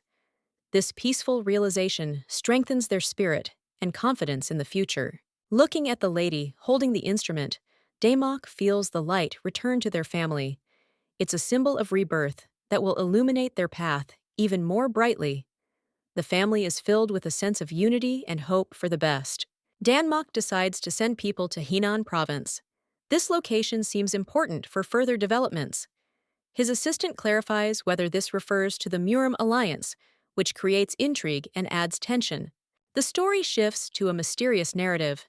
In the distant province of Henan, powerful forces are gathering. The Black Sky, Lily, the White Sky, Phoenix, and the White Tiger. To combat this supreme evil, the Murim alliance was formed, uniting those driven by a common goal.